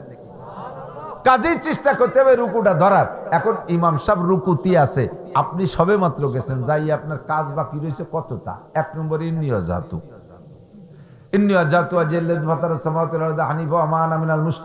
কত সময়? এরপরে নাওয়াইতু বাহির হয়েছে, পাবলিক এবার নাওয়াইতুর বাড়ি ভক্ত, আমি জীবনও নাওয়াইতু ভরি নে, সাথে এসে গেল আর একটা ডাকে বাড়ি নে, জানাজা দাঁড়ায় সামনে নিয়ে, মুসল্লির সব কাতার দিয়ে দাঁড়ানো। ইমাম সাহেব বলেন, যারা আরবিতে জানাজার নিয়ত পারেন তারা আরবিতে করেন, যারা আরবিতে না পারেন তারা বাংলায় শুনে নেন। এই নিয়ত মুহিক আর কিছু না। মাইয়াত এখন উপস্থিত, সামনে আইসি আমরা জানাজার নামাজ পড়তি, তাকে এখন জানাজা পড়বো না জোহরের নামাজ? বেলা 10টার সময় একটা টাইমই করে দেয়, বেলা 10টার সময় জানাজা সামনে, আমরা জানাজা পড়তে দাঁড়াইছি, এই সময় কি জোহরের নামাজ পড়তে আইছি না জানাজা? জোহর আসর পড়তে আইছি না জানাজা? তা জানাজার নিয়ত করিতেছে, তিয়ানার মুহিক আর কি আছে? এই কোন নামাজের নিয়ত মুখে বলার কিচ্ছুই না, কিন্তু পাবলিকে নাওয়াইতুর ভক্ত, ইন্নিয়াজাতু ভরছে, তারপর নাওয়াইতু শুরু হচ্ছে, নাওয়াইতু সাল্লাল্লাহু তাআলা সালাসা রাকাতি সালাতুল মুকিকায় সালাতুল মাগরিবে ফরজুল্লাহ তাআলা মুতাওয়াজ্জিহান ইলা জিহাতিল কাবাতি শরীফাতি ইক্তাদাতু বেজাইল ইমাম, আল্লাহু আকবার। এই কতি এরবারে যাই এবার সানা সুবহানাকা, এই 3 পদ পড়তে থাকলেন। ইমাম সাহেব কি ওখানে থাকবে যে কাকা আমি আসি, তুমি আস্তে আস্তে আসো, থাকবে নাকি? ইমাম তো 3 বার করে উঠে চলে যাবে, আর আপনি এতটা ভর্তি যে সবগুলো মুস্তাহাব, বা কোনোটা সুন্নাত কোনোটা মুস্তাহাব, আর রুকুটা ধরতে পারলে এত বড় নাকি। কাজে আপনার ইন্নিয়ত পড়বেন না, নাওয়াইতুও পড়বেন না, সানা সুবহানাকাও পড়বেন না, 2টা তাকবীর দেবেন, দ্রুত 2টা তাকবীর। একটা তাকবীরে তাহরিমা আল্লাহু আকবার, আর একটা রুকুর তাকবীর। 2টা তাকবীর দিয়ে যে রুকুটি অ্যাটেন্ড করবেন। রেকাতটা পেয়ে গেলেন, এক রেকাতের দাম 27 টাকা। বলেন সুবহানাল্লাহ। জরুরি কি না? জরুরি না? ইমাম সাহেবরে আপনি সিজদায় পাইছেন, সিজদায় শরীক হয়ে যাবেন, কিন্তু রিকাত পান নাই। সিজদায় পেলে রিকাত হবে না, রুকু ধরতে হবে। আর রুকু ধরার পরিমাণ তো বুঝাই দিলাম, ঠিক আছে না?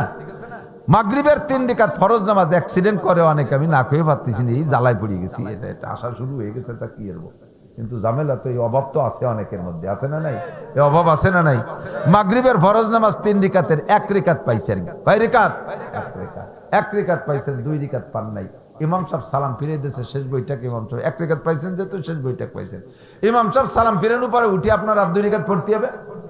এই 2 রিকাত পড়তে যাইয়া অনেকে কিতাবাদিও জানে না, হুজুরের কাছে শুনবে না, নিজের বুঝ মতে আমল করে। শেষের 2 রিকাত পর 2 রিকাত পড়ে শেষ বৈঠক করে দেয়।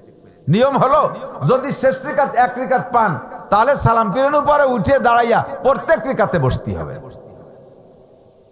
বলেন 4 রিকাত, 3 রিকাত, 1 রিকাত তো ইমামের পিছনে পাইছেন, আর 2 রিকাত আছে না, এই 2 রিকাতের প্রত্যেক রিকাতে বসতে হবে। হইছে? সহজ হইছে? বাস। আর একটা জায়গায় একটা কঠিন কাজ থাকে যে আপনাদের, সেটা হলো 4 রিকাত আলা ফরজ নামাজে ইমামের পিছনে 1 রিকাত পাইছেন। কয় রিকাত? ইমামের পিছনে 1 রিকাত পাওয়ার পরে সালাম ফিরানোর পরে উঠে দাঁড়াই গেছেন। এখন 3 রিকাত পড়বেন কোন সিস্টেমে? আপনি ইমামের পিছনে পাইছেন যে রিকাতটা, সেটা ইমাম পড়ছে শুধু সূরা ফাতিহা দিয়ে। আর আপনার জিম্মায় এখন রয়ে গেছে সূরা মিলানো 2 রিকাত আর ফাতিহা ওয়ালা 1 রিকাত। আপনি যদি আপনার কায়দায় বুঝমতে মাসালা তৈরি করেন, তাহলে মনে করবেন যে ফাতিহা ওয়ালা 2 রিকাতরে একদিক করে ফেলি। তাই ইমাম সাহেবের সাথে তো 1 রিকাত ফাতিহা ওয়ালা পড়ছি, আর 1 রিকাত ফাতিহা ওয়ালা এই সাথে সাথেই পড়িয়ে বসি, পরে সূরা ওয়ালা 2 রিকাতের পিছনে নিয়ে যাব। এটা আপনি ওয়াজিব তরক করছেন, তরতিবের খেলাফ করছেন। আপনার যে 3 রিকাত বাকি আছে, এই 3 রিকাত পড়ার নিয়ম শুনে নেন। কথা কি বুঝতে পারতেছেন? 3 রিকাত যে বাকি আছে, 3 রিকাতের সালাম ফিরানোর পরে উঠে দাঁড়াইয়া 1 রিকাত সূরা মিলাইয়া, আলহামদুলিল্লাহ সূরার সাথে আর এক সূরা পড়ার নাম হলো সূরা মিলানো, সূরা মিলাইয়া পড়ে বসবেন। আত্তাহিয়াতু পড়ে উঠে যাবেন। এবার 2 রিকাত রইছে, এই 2 রিকাতের প্রথম রিকাত সূরা মিলাইয়া, শেষ রিকাত শুধু ফাতিহা দিয়ে। ঠিক আছে? ঠিক আছে? অনেকে জানতেন না, এরকম লোক আছেন না নাই? অনেকে জানতেন না, নিয়ম আছেন না নাই? তাদের জন্য 60 বছর নফল নামাজ না, 60,000 বছর নফল নামাজ ও রোজার চাইতে দামি। আমার বিশ্বাস, আজকে এতটুকু পর্যন্ত যে ওয়াজ করছি, সারা জিন্দেগির অনেক ওয়াজের চেয়ে দামি ওয়াজ করছি আমি। আর একটা কথা না শিখিয়ে পারতেছি না, অনেকে আছে আজান, পাবলিকরা আজান ইকামত দিয়ে খুব ভক্ত, জীবনেও কারো কাছ থেকে মস্ক করবে না, অথচ ওই যে বাপ চাচা দাদার কাছ থেকে যা শিখছে ওই ভাষা তাই দিয়ে আজান দেবে। আজানটারে শুদ্ধ করে দিতে পারলে দিয়েন, না পারলে আপনি দিয়েন না। ইমাম সাহেব আজানও দেবে, ইমাম সাহেব ইকামতও দেবে, ইমাম সাহেব নামাজও পড়াবে। যে ইকামত দেবে সে নামাজও পড়াইতে পারবে, দোষ নেই। যদি শুদ্ধ ইকামত দেনেওয়ালা কেউ না থাকে, তোমারটা খালি কমিয়ে যাচ্ছে, শোনা এই মাইক আবারও কমিয়ে যাচ্ছে বেশিক্ষণ। আমি 8-6 মাস ধরে ওয়াজ করতে জানি কি আমার বল সত্যি আছে কিছু, মাইকের বলে একটু কই, তা যদি হিউজ হয়ে যায় সে ব্যাটারি স্লো হয়ে যাবেন। ইকামত এদিকে আসেন, শুদ্ধ করে যদি ইকামত দিতে না পারেন, আজান দিতে না পারেন, দিয়েন না। আমার বাড়িটা, আমার ইউনিয়নটার মাঝখানে একটা মাঠ আছে গোল, ওই মাঠের চতুর্পাশে 11টা গ্রাম, 11 গ্রামের ইউনিয়ন, ছোট ছোট গ্রাম আছে, সাথে সাথে শাখা প্রশাখা। তো একাকোক্তে আমি 16-17টা আজান শুনি, 16-17টা আজান শোনা যায় একাকোক্তে। আপনারাও শোনেন না? চতুর্দিকে মাইক হয়ে গেছে, শুনিয়েন তো। এই 16-17টা আজান কি 16-17টা আজান একরকম না 16-17 রকম শোনা যায়? 17টা আজান 17 রকম। আজান কি 17 রকম না একরকম? এই একরকম না হয়ে 17 রকম হলো কেন? পাবলিকরা মূর্খ অশিক্ষিত, কোনদিন এই মস্ক না করিয়া এই আজান দিতে হবে তাই দিয়ে দিচ্ছে। হ্যাঁ ধুমসা পাগল। আবার আজান দিতেন যদি না দেওয়া হয় রাগের ঠেলায় মসজিদই আসে না। আজ 30টা বছর আজান দিচ্ছি বিনি পয়সায়, এখন হুজুরের বিটা হুজুর এসে খাড়া হয়ে গেছে, ও দিয়ে বেড়াও কে তোমাকে আজান। এই কেউ ব্যক্তি বেরিয়ে বার হইবে মিয়া, যদি শুদ্ধ কেউ আসে আপনি ছাড়িয়ে দেন। ইমামে আবু হানিফা রহমাতুল্লাহ আলাইহি বলেন, আমি যে মাসালাগুলো তোমাদের কাছে রেখে গেলাম, এই মাসালার এগেনস্টে যদি তোমরা এর চাইতে সহিহ হাদিস পাও তাহলে আমার মাসালাটা ডাস্টবিনে ছুড়ে দিয়ে তোমরা সেই মাসালাটার পর আমল করো।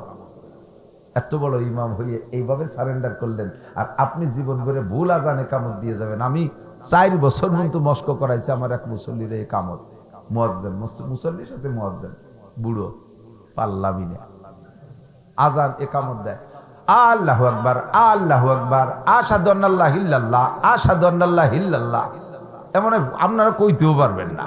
আমিও বহুত কষ্ট করে শিখছি ওনার কাছ থেকে। আশহাদু আন্না মুহাম্মাদুর রাসূলুল্লাহ আশহাদু আন্না মুহাম্মাদুর রাসূলুল্লাহ কি কইলো? আয়লাতের সালাহ আয়লাতের সালাহ আয়লাতের ফালা আয়লাতের কদ কাদামিস সালাহ কদ কাদামিস সালাহ আল্লাহু আকবার লা ইলাহা ইল্লাল্লাহ। এটা আমি কইছি মুরব্বী আপনি আজান দেবেন না, যাও পয়সা থাকলে তোমরা মুয়াজ্জিন এনে নাওগে। আবার সেই পচা আজান দেবেই দেবে, পচা একামত শুদ্ধ করে শেখেন, হেসে উড়োই দিয়েন না। আমার পাশে আমার মাদ্রাসায় মুসল্লি নিয়মিত নামাজ পড়ে, মাদ্রাসা বন্ধের সময় কেউ নাই, আমি আর সে, আমি কলে একামত দাও, ওরে একামত দিতে কইছি, আবার হাসে দাঁড়ায় কানে দিয়ে আজান দেওয়া শুরু করেছে। এর আল্লাহর কিরে যদি মিথ্যে কথা কই, একামতটা চিনলি না তুই কিসের মুসলমানের সন্তান? ইয়া আইয়ুহাল্লাযীনা আমানু দুখুলু ফিস সিলমি কাফা ওয়া লা তাত্তাবিউ খুতুওয়াতিশ শাইতান। মুসলমান হও, পাক্কা মুসলমান হও। কট্টুক মুসলমান কিরা কট্টুক হইছেন বলেন তো? পেঁয়াজের খাত ভালো বোঝেন, পাটের খাত ভালো বোঝেন, আস্তে আস্তে মাইক দুর্বল হয়ে যাচ্ছে। সুবহানাল্লাহ। কি হলো কি তো গিয়া তোকে তো এই বাইরে সিজন সামনে আর যা আছে আর কেউ নবেও না। তোমাকে মাইকের অ্যাডভাইজার কি বলে আমরা বক্তারা, যদি বলি ভালো সবাই ডাকবে, আমার যদি কষ্ট হয়ে যায় তোমার আমি ভালো করতে রাজি না। কারাবা কলকে ইয়ারি জুমলা রাস বা খুদা তসবির হিলা কায়রাওয়াজ, ওই যে ওটা বন্ধ রে তুই ছিল তো বুঝবো কি?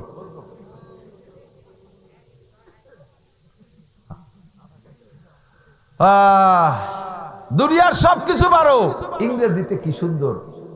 35 বছর সরকারি চাকরি করছো, ইংলিশের উপরে তুমি অনার্স ছিলে। এবার রিটায়ার্ডের পরে বুড়োকালে তুমি বাংলা পত্রিকা পড়ো না, ঠ্যাঙের পর পাউ দিয়ে ইংলিশ পত্রিকা পড়ো, তা তো বেশ ভালোই পারো। অঙ্ক খুব ভালো পারো, বই দেখা লাগে না, কঠিন কঠিন অঙ্ক করে দাও।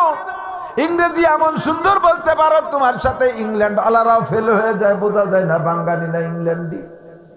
বাংলা যখন বলো রবি ঠাকুর কাজী নজরুল ইসলাম ফেল, কোরআন শরীফ আর আরবি যখন পড়ো তখন তোমার মুখে প্যারালাইসিস আসে। পারে কই না কঠিন, অথচ আল্লাহ কি কইছে? সূরা কাহফ পড়েন তো, আলহামদুলিল্লাহিল্লাযী আনজালা আলা আবদিহিল কিতাবা ওয়া লাম ইয়াজআল লাহু ইওয়াজা। আল্লাহ পাক বলেন আলহামদুলিল্লাহিল্লাযী আনজালা আলা আবদিহিল কিতাবা। সকল প্রশংসা ওই আল্লাহর যে আল্লাহ তার বান্দার উপরে কিতাব নাজিল করেছে। ওয়া লাম ইয়াজআল লাহু ইওয়াজা, আর এই কিতাব কোরআন, এই আরবি কোরআনের ভিতরে কোনো বক্রতা নাই, কোনো গুজামিল নাই, এর ভিতরে কোনো জগা খেচড়ি নাই, যা লেখবা তাই পড়বা, এত সহজ ভাষার হয় না। বাংলায় শিক্ষিত পণ্ডিত তো অনেক আছেন, কষ্ট হচ্ছে নাকি জানি না। ব্রাহ্মণ বানান করেন দি, বয়রা ভালা আকার আমি কয়ে দিলাম, পরের টুক বানান করেন দি, মানে লিখে দিতে পারি। কি দে ব্রাহ্মণ হলো, জ্বর ইয়েরে সংযোগ করলি কি হয়? বিজ্ঞ। বয়রসি বর্গজ হসন্তার সাথে ইয়ে লাগাই দিলি বিজ্ঞ হয়। তা বিজ্ঞ কতি যে গ উচ্চারণ হচ্ছে, ইয়ে আর জ্বর মধ্যে গ কো, পূর্ণ জগা খেচড়ি ছাড়া আর কিছু না বাংলা। আর তার চাইতে বাইরে ভাষা হলো ইংরেজি। লেখে জ পড়ে গ, লেখে ট পড়ে স। ইলেকশন TION সন, সন কতি স লাগে, লেখলাম দি ট তা স হবে। বার্গার জি আর গার, লেখে জ পড়ে গ। কতক্ষণ আছে না? MOTHER মতিয়ার না, কি হবে? মাদার। লেখলাম মতিয়ার, পড়ে মাদার। CHALK চলকে চক। তা লেখলাম যে এল, সে এল গেল কোয়ালে? কয় উজ্জ, কয় উজ্জ হবে কে? আরবির মধ্যে কোনো উজ্জ বুজ্জ নাই। সদ লেখে সিন পড়বো না, সা লেখে সিন পড়বো না, দদ লেখে দাল পড়বো না, দাল লেখে দদ পড়বো না, কপ লেখে কাপ পড়বো না, কাপ লেখে কপ পড়বো না। যাহা লিখিব তাহাই পড়িব। এত সুন্দর সরল ভাষা হয় না, সেই ভাষাটা শিখতে পারলে না। কারাহা বা কলকে আরি জুমলা রাজ বা খুদা তসবির রহিলা কায়রাওয়াজ। দুনিয়ার কোনো তার তোমার পরিপাটির অভাব নাই। নির্বাচন ভালো বোঝো, ক্রিমিনালি ভালো বোঝো, কারিতে জড়াই দিলি ঠগাই দেওয়া যায় তা ভালো বোঝো, কাজিয়ে ডাঙ্গা ভালো বোঝো, রাতের বেলায় হ্যাসাক ধরায় কাজিয়ে হতে পারো। আরে এগুলো সব পারো। দোকানপাট সাজাইলে কি সুন্দর, লুঙ্গিটা আয়রন করা ছাড়া পড়ো না, সপ্তাহে 2 বার খেতা ধুইয়ে গায়ে দাও, সবকিছু ভালো বোঝো, কিন্তু কোরআন শরীফ পড়তে আসলি পারো না। বুড়ো মমতাজের গান গায়, ধান কাটা গায়, বুকটা ফাটিয়ে যায়, এই বয়সে বুক ফাটিয়ে যায়। ধান কাটে আর সুন্দর কণ্ঠে লালন শাহ কি কয়, বিজয় সরকারের গান গায়। ভাজও ঠিক আছে।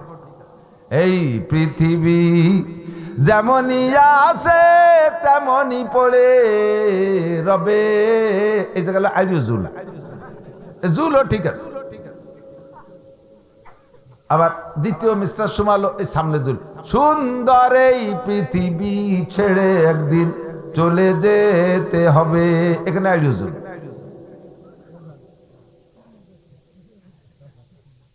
এগুলো পারো, কোরআন শরীফ কেন পারো না? বিজয় সরকারের কণ্ঠে তার কবি গান গাও, লালন গীতি গাও লালন সরকারের কণ্ঠে, রবি ঠাকুরের কণ্ঠে তার গান গাও, নজরুল গীতি নজরুল কণ্ঠে গাও। মোহাম্মদ গীতি কেন মোহাম্মদ কণ্ঠে শিখতে পারিসার কণ্ঠে কেন কোরআন পড়া শিখতে পারলে না?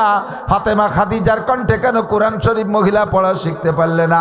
পুরুষরা কেন আবু বকর উমর উসমান আলী তালহা জুবায়ের বিলাল আম্মার সাহাবদের মতো আরবিটা পড়া শিখলে না? ইংরেজিতে এত ভালো, বাংলায় তুমি এত ভালো, অঙ্কে তুমি BSc টিচার, কেন তুমি কোরআন শরীফ পড়তে আসলে বোকা? খুদার কসম কবরে তোমারে জিজ্ঞাসা করা হবে না আইএ কোন ডিভিশনে পাস করেছো, বিএ কোন ডিভিশনে পাস করেছো। মিজানের পাল্লায় তোমার আইএ বিএ এমএ উঠাই দিলি 1 সেকেন্ডের জন্য নাজাত পাইবা না। আল্লাহ নবী বলেন, মান হাফাজা আলাস সালাওয়াত আকরামাহুল্লাহু বিখামসি খিসাল। 5 ওয়াক্ত নামাজ সুন্দর করে পড়বা, আল্লাহ তোমারে 5টি পুরস্কার দান করবে। একটু জোরে কর না সুবহানাল্লাহ। আল্লাহ তোমারে 5টি পুরস্কার দান করবে। 1 নম্বরে দুনিয়ায় রিজিকের অভাব থাকবে না, 2 নম্বরে কবর আযাব মাফ, 3 নম্বরে ডান হাতে আমলনামা পাইবা, 4 নম্বরে বুলসিরাত বিদ্যুৎ গতিতে পার হইয়া যাইবা, 5 নম্বরে ওয়ায়াদখুলুল জান্নাতা বিগাইরি হিসাব, বিনা হিসাবে জান্নাতি। কাজটা করলাম কি শিখলাম বুঝতে পারলাম না। আল্লাহ তাআলা মাসালাগুলো সহিভাবে শিখে তারপর আমল করার তৌফিক দান করে। সবাই বলেন আমিন, সবাই বলেন আমিন। আল্লাহ পাক রব্বুল আলামিন আমাদেরকে স্বাধীনতা দিয়েছে না? বিড়ি খাওয়ার সময় কি কের মুখ প্যারালাইসিস হয়েছে দেখছেন নি? গাঁজা খাওয়ার সময় মুখ বেঁকা হয়ে গেছে, ফেরেশতারা মুখ খান ধরে মুসলাই বেহারে দিতে পারত না? তা দেয় না, খাতি থাক। কত খাবি? কিছুদিন গাজারে তুই খাবি, এরপরে গাজায় তোরে খাবে। কতক্ষণ? কিছুদিন বিড়িলে তুই খাবি, এবারে বিড়িতে তোরে খাবে, মাটিয়ে খাবে, পরান খাবে, কলজে খাবে, ফুসফুস খাবে, লাশ খাবে, হার্ট খাবে, বাল্ব খাবে, রক্ত খাবে। ঠিক? সবাই তো কাউ ঠিক, আবার খাও কে? গাঁজা খাতি মজা লাগে, যত মজা তত সাজা। হারামে তাৎক্ষণিক একটু আরাম আছে, কিন্তু স্থায়ী আরাম নাই। এক গল্প শুনেছিলাম, এক স্কুলের মাস্টার, কি বলে, এক স্কুলের একটা মেয়ে ক্লাস 9-10-এ পড়ে, খুব মেধাবী, কিন্তু নিতান্ত গরিবের মেয়ে। বাপ ভ্যান চালায় কোনো মতে, মেয়েটার পড়ার খরচ দিয়ে 5 স্কলারশিপ, আবার জেএসসিতে স্কলারশিপ, সেই স্কলারশিপের পয়সায় সে পড়িয়ে পড়ে বড় হচ্ছে, পুরো স্কুলের মধ্যে ফার্স্ট। ওর বাপ মেয়ের বিয়ে দেওয়ার জন্য একটা ছেলে খুঁজছে, ওই বাপও ভ্যান চালায়, ছেলেও ভ্যান চালায়, এটা খুঁজে খুঁজে নিয়েছে। মেয়েরে বলতেছে, মা হাই স্কুল পর্যন্ত স্যাররা তোরে মেধাবী বলে সহযোগিতা করলো, কিন্তু কলেজে গেলি তো তোর মতো মেধাবী কত আসবে, তোরে তো সে জায়গা কেউ পয়সা দেবে না, আমি সেই সময় খরচও দিতে পারবো না, কাজেই গরিবের কপালে ধন জোটে না, তুই এর কলেজে চিনতে পারিস না, আমি ছেলেরটা পাইছি, বিয়ে বস। বাপে সুন্দর করে বুঝাইছে, মেয়েটা রাজি হয়েছে। আব্বার উপর দিয়ে কি বলবো, আব্বাই যদি জুমাইল মারি দেয়। তো বিয়ের তারিখ সব ঠিক হয়েছে। তো যাইয়া ওই মেয়েটি, বাপের তো অভাব চরম, মাত্র 5 জন মেহমান আসবে কথা, এই 5 জনের মধ্যে উঠে দেবে। আর মেয়েটি যাইয়া হাই স্কুলে স্যার, হেড স্যারে ডেকে বলছে, স্যার, দপ্তরে যে সব স্যারকে বলছে, স্যার এই ঘটনা আব্বা করে ফেলাইছে, আমি রাজি হয়ে গেছি। এখন আমি তো সবাইরে দাওয়াত দিতে পারবো না, আমার তো নিতান্ত গরিব আব্বা, শুধু সবার পক্ষ থেকে হেড স্যার যাবেন, আর যদি পারেন আপনারা কিছু সাহায্য আমার আব্বারে করলেন। স্যার সেই সময় ছাত্র ছাত্রীকে মধ্যে একটু কয়টা কালেকশন এনে দিয়েছে, স্যাররাও কিছু দিয়েছে। আর হেড স্যার বলছে যে, মা তোর মা যেদিন মেহমান আসবে ওই দিন ভোরবেলা তোমার আব্বারে আমার গাড়ি পাঠাই দিও, আমি 2 কেজি গরুর গোশের টাকা দিয়ে দিব, 5 জন মেহমান তো 2 কেজি গরুর গোশ, আর আমারে জাতি করে না। কয় না স্যার, আপনি না গেলে বিয়েই বসবো না। মোটামুটি স্যারের টাইট দিয়ে দাওয়াতটা স্যাররা ফাইনাল করছে। এখন বিয়ের দিন সকালবেলা কুয়াশার আকাশ, ভোরবেলা ওর আব্বা যাইতেছে স্যারের বাড়ি 500 মানে গরুর গোশের টাকা আনতে। যাওয়ার পথে রাস্তার পর দেখে যে পলিথিনই একটুল্লা গোশ ফেলা দিয়ে, তাজা মানে তক্তকে গোশ, গরম গরম গোশই পলিথিন ভরা। খানিক দাঁড়ায় রয়েছে, এদিক ওদিক কেউ দেখে না। পরে চিন্তা হলো যে এত কুত্তই মুত্তই খেয়ে যাবে না, তাই নিয়েই যাই হেড স্যারের বাড়ি যে কই দেখা যাক স্যার কি কয়। যে স্যারের বাড়ি নিয়ে ফতোয়া চাইছে, স্যার এইভাবে তো পালাম, রাস্তায় কোনো মানুষও দেখলাম না, এটা কিভাবে পালাম? স্যার কলেজ, ওই তো তুমি গরিব মানুষ, আল্লাহ তোমার কোনোভাবে পাঠাই দিচ্ছে, যাও ওই 2 কেজি নিয়ে রাখতে কাউকে, আর আমি তো টাকা দিচ্ছি, এই অন্য অন্য কাজ করি, হালাল করে দিচ্ছে স্যার। কারণ ওই 2 কেজি গোসাই নিয়ে, আর স্যার যে টাকা দিচ্ছে, স্যার আপনি কিন্তু আসবেন, এসে গোশ রান্না করছে সুন্দর করে। এবার স্যারও খাইতে পারছে, সবাই খাইছে 2 কেজি গোশ। বাড়িতে আরো মেহমান আছে, 1 টুকরা 2 টুকরা পাইছে, স্যার 1 টুকরা পাইছে। পরে খাইয়ারা হাত ধরছে না, বারবার হাত চাপতেছে, এত স্বাদ আর এত তেল, মানে মজার শেষ নেই। খেয়ে দিয়ে বিয়েটি খেয়ে দিয়ে সব চলে আইছে। পরের দিন স্যার স্কুলে যাইয়া ওই লাইব্রেরিতে বসে গল্প করতেছে যে জীবনে গোশত তো খাইছি, এইরকম গোশ খাইনি, এই কালকে সালেহার বিয়েতে যে গোশ খাইছি, 1 টুকরা পাইছি, কিন্তু তো পাইলি মনে আমি 2 কেজি খেয়ে দিই, এমন স্বাদের গোশ আর পাইনি। এর মধ্যে ওই স্টাফের মধ্যে হিন্দু মাস্টার একজন, উনি কইতেছে যে ভগবান যার রুজিতে জানে রাখে শেষে জায়গা খায়, সালেকে বাড়ি বিয়ে আপনি একাই খাইয়েছেন, আমাকে রুজিতে নিয়ে খাতি পারলাম না, আমার রুজিতটা তাই আমার হলো না। আমি সকালবেলা 2 কেজি শুয়োরের গোশত কিনে একটা পলিথিনের সাইকেলে বাসে আনতেছি, কোন জায়গাতে পড়িয়ে গেল তার ফ্রিজে পালাম না।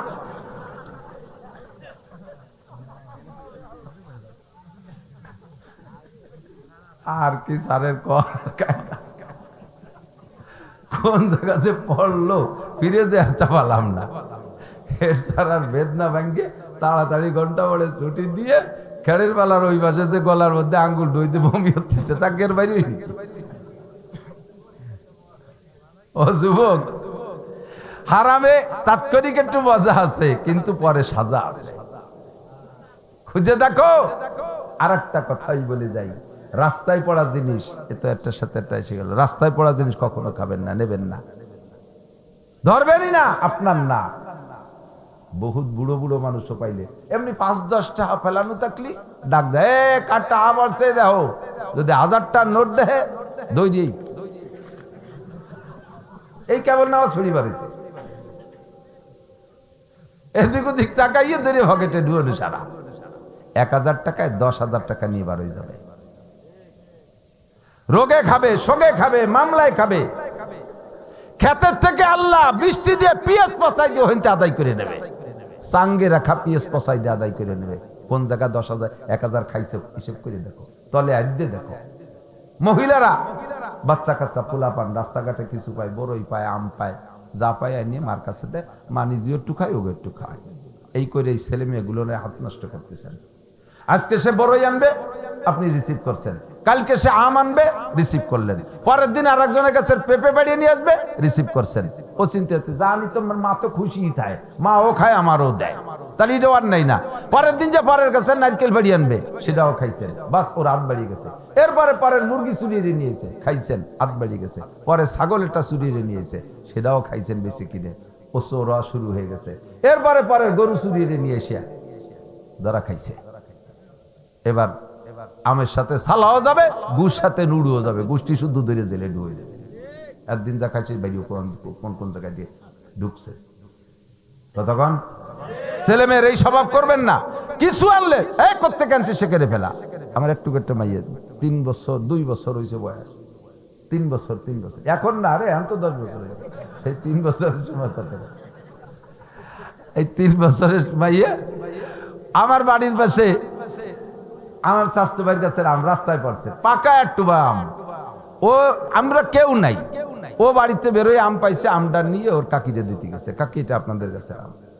অটুক মানুষ যদি একটা আম নিয়ে দেয়, তা কি মহিলারা রাখলি?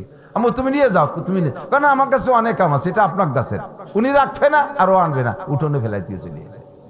ও জানে যে এটা বাড়ি নিলি পর আম্মু রিসিভ করবে না। লাখ টাকা ফতে ফেলা নিয়ে পাইলেও ইনশাল্লাহ আমার ছেলে মেয়ে দত্তরা ট্রেনিং করান, এটা ট্রেনিং করান। এইগুলো খাবেন কেন খাবেন বলি না কিসা। আমাকে ফুকরোতে যাওয়ার সময় তারাই ফুকরো পড়াই, সে সময় বিশ্ব রোডকে বলেছে এক তেল তুলে 2-3 দিন পানি ঢেলে দিয়েছে। ভ্যানে উঠছি, ভ্যান আলা ওই 4-5 বছর তো ভাঙ্গাচুরা ছিল, এমন চালাচ্ছে নতুন রাস্তা, আসতে চালা 5টা বছর চালাতে পারি নিয়ে, একটু চালাতে দেন, কাজা কাপড় আদায় দিন চালাবে। আল্লাহ, আমি কই যদি ব্রেক করা লাগে 3-4 কিলো হাসপাতাল পর্যন্ত কিচ্ছু নেই, একটা মাসিও নাই রাস্তা, ব্রেক করবো কে? এ বলতে না বলতে ব্রেক করে ফেলেছে, এমন হার্ড ব্রেক দাঁড়াই গেছে। লাইফ দিয়ে নামে পিছনে যে রাস্তার পর সৌমারি কি জন্য ধরে পকেটে থুয়ে এবার ভ্যান ঠেলে চলে না। আমি চালা, আরে হুজুর হবে না, দাঁড়ান আপনারা আর একখান ভ্যান ঠিক করে দিচ্ছে না, তোর কানে যাবো চালা। এই মরণে ব্রেক করলে কি হয়েছে? ব্রেক ভাঙ্গে চাকার মধ্যে দিয়ে গেছে। এই ব্রেকটা করলি কে? দৌড়ই নামলি যে দৌড়লি, কি দৌড়লি? কয় না হুজুর শোনার দরকার নেই। কয় যে 10টা টাকা ফেলানো, চিন্তালাম কেউ না কেউ তো নিবি নেই, এই ছাতা আনতি যে আমার 300 টাকা যাবে আজকে। ঢুকছে 10 টাকা বেড়ে গেছে, এসে উড়োই দিয়ে না, পিছনে আজ দিয়ে দেখেন। জীবনে যত অর্থনৈতিক দণ্ডি আপনার কাছে খুঁজে দেখেন, তলে আজ দিয়ে দেখেন কোনো না কোন মাই আছে আপনার। কেন আমার হালাল টাকা এ জায়গা যাবে? আমার হালাল টাকা ওখানে যাবে না, আমার হালাল টাকা কেউ মার দিতে পারবে না। নিশ্চয় আপনি কোনো জায়গায় 1 টাকা খাইছেন, এই জন্য 100 টাকা চলে গেল। কে 1000 খাইছেন, চলে গেল। এই যে দেশের নেতারা জম্মের খাইছে, এখন খাও, এখন খাও। আরো কতজন খাইয়ে চাইয়া পলাই টলাই ঘুরিয়ে গেড়িয়ে আইসো, চিন্তিত বাকি নাই। কোন চাষি বা কম সিন্ধি খাওয়াজ সব দলে আছে, কতক্ষণ আছে না নাই? এক দলরে খালি খালি পাইকারি ধরে গালি দিয়ে লাভ নাই, চিনি সবাই। সাবধান, হারাম খাবা, এই উগ্রানো লাগবে। যে পরিমাণ খাবা, মানুষে এত কটা ভাত খায় পেটের মধ্যে মোড় দিয়ে বমি অলিভারা তার চেয়ে 3 গুণ বের হয়। কতক্ষণ যা খায় তার চেয়ে বেশি বেরোয় কিনা, তার চেয়ে বেশি বেরোয় যায়। আগে যে খাওয়া তো সাথে সাথে বেরোয়। এজন্য হালাল হালাল খাবো, হারাম পরিহার করবো। রাজি আছেন তো? কি কি যেন কইতে কইতে দূরে সরে চলে আসছি। ইত্তাকিল মাহারিমা তাকুন আবাদান নাস। যত হারাম আছে ছেড়ে দাও, তাহলে তুমি সবচাইতে বড় ধনী হতে পারবা। এক একটা মাসআলার দাম 60 বছর নফল নামাজ ও রোজার চাইতে বেশি। মাজলিসু ফিকিন খায়রুম মিন ইবাদাতি 60 সানা। আমাকে আপনাকে আল্লাহ পাক স্বাধীনতা দিয়েছে, দেশে কি দেয় নাই? ওইখান থেকে চলে আসছি। যে অন্যায় করবা তাৎক্ষণিকভাবে আল্লাহ অ্যারেস্ট করে না, আল্লাহ সুযোগ দেয়। ফামাহিলিল কাফিরিনা আমহিলহুম রুয়াইদা। ছেড়ে দাও, সুযোগ দাও, কত উপরে উঠতে পারে উঠুক। এই স্টেজ থেকে যদি কেউ গড়াইয়া পড়ে, একটু ব্যথা পাবে, তবে মরবে না। কতক্ষণ স্টেজ থেকে গড়াই পড়লে বুড়ো মানুষও যদি পড়ে, তাহলে ব্যথা পাবে কিন্তু মরবে না। 200 হাত উপরে নিয়ে যদি ছেড়ে দেয়, মেরে দেয় নিচের দিক, তাহলে মোর থেকে নিচে পর্যন্ত আসা লাগবে। 200 হাত উপরে যদি ছাড়িয়ে দেয়, মেরিয়ে দেয়, আছাড় দেয়, তাহলে অর্ধেক পথে মরে যাবে, বাহিটুক পড়বে। পাও যত উপরে উঠানো যায় আষাঢ়ে তত জোর বেশি হয়। ও যুবক, বিড়ি খাও, সিগারেট খাও, গাঁজা খাও, এবা খাও, ফেন্সিডিল খাও, হিরোইন খাও, আরো যা যা খাও, ডেলি ডেলি প্রমোশন করতেছ খাওয়ার ভিতরে। আল্লাহ পাক শুরু থেকে তোমারে গলা চিপে ধরে নাই, মুখ ধরে বসে নাই, তোমাকে উঠতে সুযোগ দিয়েছে, দেখি কত উপরে ওঠো। মাঝপথে তওবা করে ফিরে আসো। বাজ আ হারাতে হাস্তি বাজ আ, যে জায়গা আছো ওখান থেকে ফিরে আসো বান্দা, তোমার ওইটুকু আমি মাফ করে দেব। যদি তুমি ফিরে না আসো, উঠতে থাকো, আল্লাহ তোমারে সুযোগ দিয়েছে, ওঠো, কত উপরে ওঠো। যত উপরে উঠবা আষাঢ়ে তত জোর হবে। এক পর্যায়ে হারাম খাইতে খাইতে তুমি এখন পাগল হয়ে গেছো, মাতাল হয়ে গেছো, চোখ নষ্ট হয়ে গেছে, কিডনি নষ্ট হয়ে গেছে, গাল শুকায় গেছে, হাতে পায়ে মাংস নাই, তুমি মাথায় সবসময় ঘুরে, ঘুম আসে না, ইত্যাদি ইত্যাদি রোগে আক্রান্ত হয়ে গেছো। দুনিয়ার কোনো ডাক্তার আর তোমার চিকিৎসা করতে পারবে না। আল্লাহ পাক বলেন সানাস্তাদরিজুহুম মিন হাইসু লা ইয়ালামুন, কোন দিক দিয়ে যে মারবো তুই টেরও পাবি না, কোন দিক দিয়ে ধরবো তুই টেরও পাবি না। আল্লাহ পাক আমাকে সুযোগ দিয়েছেন, ইমানের ব্যাপারে সুযোগ আছে আমার দিক, ইমানের ব্যাপারে সুযোগ দিয়েছে, আর আমলের ব্যাপারে আল্লাহ পাক আসানিয়ার সহজের মুআমালা করেছেন। ইমানের ব্যাপারে আল্লাহ পাক বলেন লা ইকরাহা ফিদ্দিন। উলামা ইকরাম মনে রাখবেন, কথা বলবেন, যে কথা বলতে যে এত কথা বলে ফেলাইছি, হঠাৎ করে শুনবে একদিন আমার মৃত্যু খবর, কেঁদে কেঁদে আসবে সবাই দিতে শুধু কবর। এখন মাঠে ময়দানে আমরা আছি, একসময় আমরা থাকবো না, একসময় আমরা থাকবো না। তবে চেয়ারটা যদি খালি হয়ে যায়, এই চেয়ারে এসে বসবে ভণ্ডরা, ভণ্ডরা যাতে বসতে না পারে, যোগ্য আলেম এই চেয়ারে বসার চেষ্টা করেন, প্রস্তুতি নেন, কাজেই বয়ান শুনবেন এবং শিখবেন। আল্লাহ পাক সকলকে তৌফিক দান করেন, বলেন আমিন। আল্লাহ পাক ইমানের ব্যাপারে আসানির, ইমানের ব্যাপারে সুযোগ দিয়েছেন, ইমানের ব্যাপারে সুযোগ দিয়েছেন, কোনো জবরদস্তি নাই। আর আমলের ব্যাপারে সহজ পথ অবলম্বন করেছেন। দুইটা কথা মনে রাখবেন, ইমানের ব্যাপারে সুযোগ, কোনো জবরদস্তি নাই, মনে চাইলে ইমান আনো। ফামান শাআ ফালইউমিন, কোরআন শরীফের আয়াত, আমার বানানোর কথা না। কোন কাফের রে পিটিয়ে মুসলমান বানানো যাবে না, হিন্দুরে প্রেসার দিয়ে মুসলমান বানানো যাবে না, খ্রিস্টানি খুদ নাসারাদেরকে চাপের মুখে মুসলমান বানানো যাবে না, তাদেরকে দাওয়াত দিতে হবে নরমালে। নবী পাককে আল্লাহ পাক বলেন লাস্তা আলাইহিম বিমুসাইতির, আপনাকে দারোগা বানাই পাঠাই নাই যে এদেশের হিন্দুদেরকে পিটাই পিটাই মুসলমান বানাবেন, কাফেরদেরকে পিটাই মুসলমান বানাবেন, আপনারে দারোগা বানাই পাঠাই নাই। আমা আলাইকা ইল্লাল বালাগ, আপনার দায়িত্ব তবলিগ করা, পৌঁছাই দেওয়া, কলেমার দাওয়াত দেন, সুফলগুলো বলে দেন। আসলিম তাসলাম, তুমি ইসলাম গ্রহণ করো, শান্তিতে থাকবা, দুনিয়াও শান্তি, আখিরাতেও শান্তি। কথা বলেন ঠিক কি ঠিক না? ফামান শাআ ফালইউমিন ওয়ামান শাআ ফালইয়াকফুর, যার মনে চায় মুমিন হও, যার মনে চায় কাফের হও। মানি তাদা ফা ইন্নামা ইয়াহতাদি লিনাফসি, যদি তুমি ইমানদার হও তাহলে তার একটা ফল আছে, এটা তুমি উপভোগ করবা। ওয়ামান দাল্লা ফা ইন্নামা ইয়াদিল্লু আলাইহা, আর গুমরা হয়ে যাবা, পথভ্রষ্ট হবা, কাফের হবা, তারও প্রতিদান আছে, সেটাও তুমি ভোগ করবা। কি হয়েছে, অসুস্থ? নিয়ে যান, এদিক থেকে আমার দিক থেকে, ওনাকে নিয়ে যান। তাহলে ইমানের ব্যাপারে স্বাধীনতা আছে না নাই? আর আমলের ব্যাপারে আপনাকে সহজ পথ অবলম্বন করেছে আল্লাহ তাআলা। কোন জায়গা আল্লাহ তাআলা কঠিন রাখে নাই। লা ইকাল্লিফুল্লাহু নাফসান ইল্লা উসাহা, শক্তির বাহিরে, আমার দিক, শক্তির বাহিরে কোন আমল আল্লাহ তাআলা হুকুম করে নাই। 5 ওয়াক্ত নামাজ পড়া সম্ভব না অসম্ভব? বিশাল কঠিন না? যদি বিশাল কঠিন হইতো লক্ষ লক্ষ মানুষ পড়ে কি? কতক্ষণ? রমজানের রোজা রাখা সম্ভব না অসম্ভব? সম্ভব। আল্লাহ পাকে রোজার সাথে বলছে ফামান শাহিদা মিনকুমুশ শাহরা ফালইয়াসুম, আমার দিক, তোমরা যারা রমজান মাস পাইবা ফালইয়াসুম, অবশ্যই রোজা রাখো। আল্লাহর হুকুম, রমজানের রোজা রাখা নফল না ফরজ? নফল না ফরজ? যত কাজ হোক, আমি এবারে রমজানের রোজা ছাড়বো না, ইনশাআল্লাহ রমজান পাইলে প্রতিজ্ঞা করা যাবে? কারা কারা নিয়ত করতে পারবো? রমজানের রোজা পাইলে রোজা রাখবই।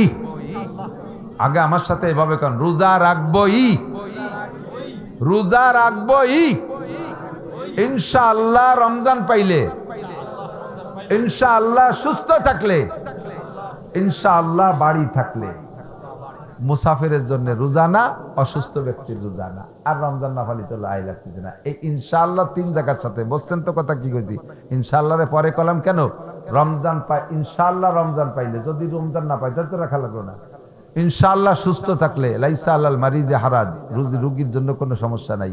ওয়াইন কুনতুম মারিদান, আল্লাহ কয় যদি অসুস্থ হও, আও আলা সাফারিন, অথবা তুমি সফরে থাকো, দূরে যাও, বাড়ির থেকে 48 মাইল দূরে, 78 কিলোমিটার, 48 মাইল সমান সমান 78 কিলোমিটার বাড়ির থেকে যদি দূরে যাও, তুমি মুসাফির, ও জায়গা যদি 14 দিন থাকো, 15 দিনের কম থাকো, তাহলে ওই কয়দিন রোজা না রাখলেও হবে। পরে ফাইদা তুমি না ইয়ামিন উখার, রমজানের পরে যে রোজাটা রেখে দিবা, তাহলে সুযোগ আছে না নাই? আল্লাহ পাক ইবাদতের ক্ষেত্রে আমাদের জন্য সহজ পথ, তাও আল্লাহ নিজে বলে দিয়েছেন ইউরিদুল্লাহু বিকুমুল ইউসরা ওয়া লা ইউরিদু বিকুমুল উসর। এই যে রমজান মাসে অসুস্থ হলে এবং মুসাফির হলে রোজা রাখা নিষেধ না, রোজা না রাখার সুযোগ আছে। এটা আল্লাহ তাআলা আমাদের সহজ করার জন্য এই সুযোগটা করে দিয়েছে। নামাজ পড়তে, ফরজ নামাজ দাঁড়ায় পড়া ফরজ, ফরজ নামাজ দাঁড়ায় পড়া ফরজ। এখন আপনি দাঁড়াইতে পারেন না, অসুস্থ, কি করবো? আল্লাহ হুজুর যেভাবে কড়া কথা কলো, দাঁড়াই নামাজ পড়তে, আমি তো দাঁড়াতে পারতে যিনি চেয়ার ছাড়া। আল্লাহ কয় নাসির মোল্লানা যা কয় কজ্ঞ, তুমি চেয়ারে বসে পড়তে পারো? জি পারি, তাহলে চেয়ারে বসো, তোমার দাঁড়ানো লাগবে। আল্লাহ আমি চেয়ারে তো বসতে পারি, নিচে পারো? জি তা পারি, তো বলছি নিচে পিছু পড়ো। আল্লাহ আমি তো বসতেও পারি না, আমি কি কয় শুয়ে পড়ো। তুমি যেভাবে পারো সেইভাবে পড়ো। লা ইউকাল্লিফুল্লাহু নাফসান ইল্লা উসাহা, শক্তির বাহিরে আল্লাহ তাআলা হুকুম চাপায় দেয় না। তাহলে নামাজও আমাদের শক্তির মধ্যে আছে, রোজা আমাদের শক্তির মধ্যে আছে। রোজা রাখবো।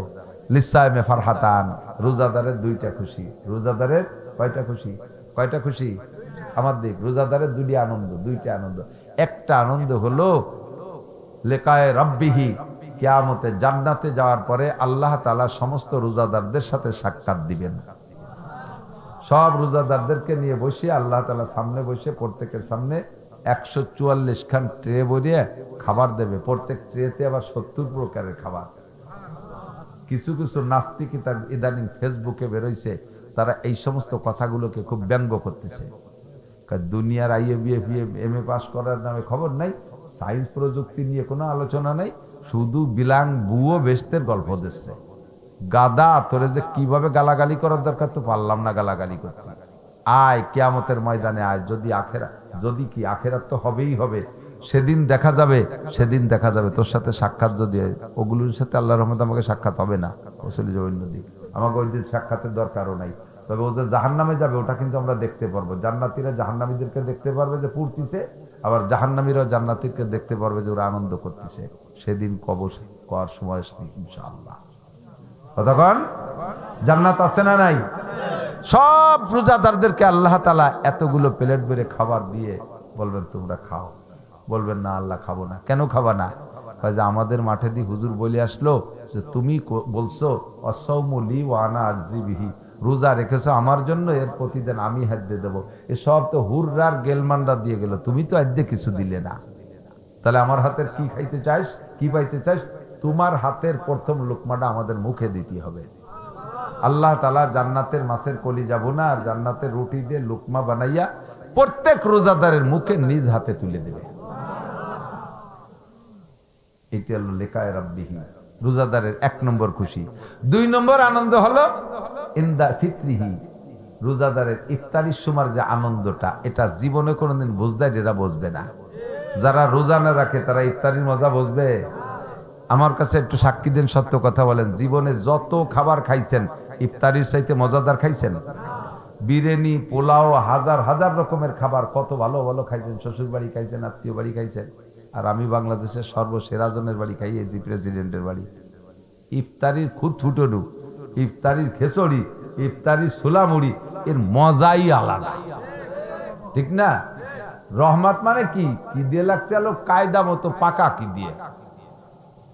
সবচাইতে ভালো তরকারির নাম কি দিয়ে? সবচেয়ে ভালো তরকারির নাম কি? ক্ষুধা যত ভালো লাগবে খাদ্যের স্বাদ তত বেশি, ঠিক না? যদি কায়দা মতো ক্ষুধা লাগে তাহলে তরকারি লাগে না, নুন দিয়ে ডলিয়ে 3 থাল মারি দেওয়া যায়। আর ক্ষুধা যদি না লাগে, পেট ভরা থাকে, বিরিয়ানিও সামনে থাকলে আর একদিন ফিরে বসে থাকে, ঠিক না? তার রমজান মাসের ক্ষুধার মধ্যে কি কোনো ভেজাল আছে? পিওর ক্ষুধা না। আর যদি জ্যৈষ্ঠী মাসে রোজা হয় 16-17 ঘন্টা, কে চা সন্ধ্যের আগে যদি 20 মাইল সাইকেল চালানো যায়, করার মধ্যে আরো ফাইন। এই সময় ইফতারি সামনে আসলে কেমন লাগে? এই তো খাবো, ঠিক না? ও হুজুর, এক বুড়ো জিজ্ঞেস করে আর কয় মিনিট আছে? কয় কাকা আর 3 মিনিট। কয় তোমার গড়ি নষ্ট। সেই আসরের পরে তো করছো যে 3 মিনিট, তোমার 3 মিনিট মোটে ভুরোই না, মানে ওই সময় 3 মিনিট মোটে যাইতেই চায় না। এরপরে যখন আজান দেয় খুশিতে বুকটা ভরে যায়, মনে করে জগটা ধরে পেটের মধ্যে ঢুই দিই, ছোলা মুড়ি যা গালে দেই তাই ভালো লাগে। লাগে কি লাগে না? এই মজাটা দুনিয়ার কোনোটাই পাবেন না। লিসামে ফারহাতান, এই মজাটা নেব না ইনশাআল্লাহ। রমজান মাস পেলে রোজা রাখবো তো। ইউরিদুল্লাহু বিকুল ইউসরা ওয়ালা ইউরিদু বিকুল উস। সর্বক্ষেত্রে দেখবেন আল্লাহ তাআলা সহজ পথ অবলম্বন করেছেন আমাদের আমলের ক্ষেত্রে। কোনো কঠিন মাসালা আমাদের পর চাপাই দেনে। হুজুরও বলেন মাওলানা বাশশিরু, উম্মতকে সুসংবাদ দাও, ওয়ালা তুনাফিরু, ভয় দিয়ে ভাগাই দিও না, ইয়াসসিরু, সহজ মাসালা বলে দাও, ওয়ালা তুআসসিরু, কঠিন মাসালা বলো না। কি বেশি রাত হয়ে গেছে নাকি? কি হলো? বিপক্ষে কিছু কইছি নাকি? আমি তো আজকে তালে তালে করছি, নিয়ত করছি নির্বাচনের কয়দিন উল্টো পাল্টা কব না। কোন জায়গা কোন দল উৎপাইতে রয়েছে তার ঠিক কি হবে তা ওই বসে রয়েছে উপরের থেকে। 3 মৌলবী 13 দল, তার কি কুড়ার ডিম কব রাজনীতি। একটুও ভালো লাগে না করতে, এক ফোটো ভালো লাগে না, মোটেই ভালো লাগে না। এত বড় গনিমত সুযোগ মৌলবীরা হাতছাড়া করে ফেললাম, কাজ হবে না। আল্লাহ হেফাজত করুক, জলে কান আমিন। বাকি নির্বাচন সংক্রান্ত একটা পরামর্শ আমার দেওয়া দায়িত্ব আছে, নইলে আমি গুনাহগার হব, আপনারাই আটকায় দেবে না। কত কথাই তো বললেন, একটা কথা বলতেন, আপনার ভোটটা আমানত, কাকে দেবেন এটা আপনি খুব হিসাব করবেন, খুব হিসাব করবেন। শুধু দলই জিতেইতে হবে এটা বড় কথা না, আমার প্রার্থীকেই জিতেইতে হবে এটা বড় কথা না, আপনার প্রার্থীটা কেমন এটা আপনাকে দেখতে হবে। এটা দেখে শুনে আমানতের সাথে সদ্ব্যবহার করবেন, নইলে ধরা পড়ে যাবেন। আল্লাহ তাআলা তৌফিক দান করে, বলেন আমিন। এটা মাদ্রাসা কো? মাদ্রাসা কো আছে? ছাত্রছাত্রী আছে ইনশাআল্লাহ? আছে না? ও মহিলা মাদ্রাসা ইনশাআল্লাহ আছে না? ছাত্র আছে? ছাত্রী মহিলা মাদ্রাসা। হ্যাঁ, মা বোনদের শিক্ষার জন্য এমার্জেন্সি। এই যে আমরা যে পুরুষটা কথা বললাম, সূরা কিরাত গলত হইলে নামাজ বাতিল, বলছি না? কিরাত আমরা ইমামের পিছনে নামাজ পড়লে আমাদের মুসল্লিদের কিরাত পড়া লাগে না, তাহলে কিরাত গলতের জন্য যে নামাজ বাতিল হচ্ছিল সেই বিপদেতে আমরা বেঁচে গেছি। কিন্তু মহিলাদের মসজিদে জামাতে নামাজ পড়া জায়েজ নাই, নিষেধ। তারা যার যার পড়বে। এখন যার যার পড়তে গেলে তো কিরাত ভুল পড়লে নামাজ বাতিল। তো এই কিরাত শুদ্ধ হবে কিভাবে? গ্রামের যে আগে মসজিদ মুক্ত মক্তব ছিল, হুজুর 60-70 জন ছেলে মেয়ে আইছে, 1 ঘন্টার মধ্যে হুজুর এগে পড়াবে। কি গুড়ার ডিম পড়াবে কোন দিন? হুজুর ওই বসে চিনতে পড়ে গেছে, আল্লাহ টাকা বেতন 4000, মুষ্টি চাল 3 কেজি, এদি কি হবে না? এই চিনতে হতে জিমেতে ঘন্টাটা কাটে গেছে, ছুটি হয়ে গেল। সকালে বক্তব্য পড়ানো, জীবনেও কোনোদিন ওই জায়গাতে কোরআন শরীফ শুদ্ধ হবে না। মেয়েদের ব্রেন সফট, এদের নানান ঝামেলা কম। ছেলেরা যেমন ক্রিকেট মিরকেট রাবা খেলাধুলার দান্দায় করে, মেয়েরা মহিলা মাদ্রাসায় পড়ে 1-1.5 বছরে হাফেজ হয়ে যায়। জবানও পাতলা, কণ্ঠ সুন্দর, তিলাওয়াত করলে এত মজা লাগে। আর শরীয়তের সব মাসালা শেখে, যত নামাজের মাসালা, পয় পরিষ্কারের মাসালা তারা এখান থেকে শিখতে পারে। কাজেই আপনাদের মেয়েদেরকে মহিলা মাদ্রাসায় দেন, কমপক্ষে নুরানির 3 বছর এখান থেকে শিখুক, শরীয়তের সব মাসালা শিখে যাবে আল্লাহর রহমতে। কোরআন শরীফ শুদ্ধ হবে, নামাজটা শুদ্ধ হবে, আদর্শ মা হবে, তার পেট থেকে নেককার সন্তান হবে। আল্লাহ তাআলা কবুল করুক, বলেন আমিন।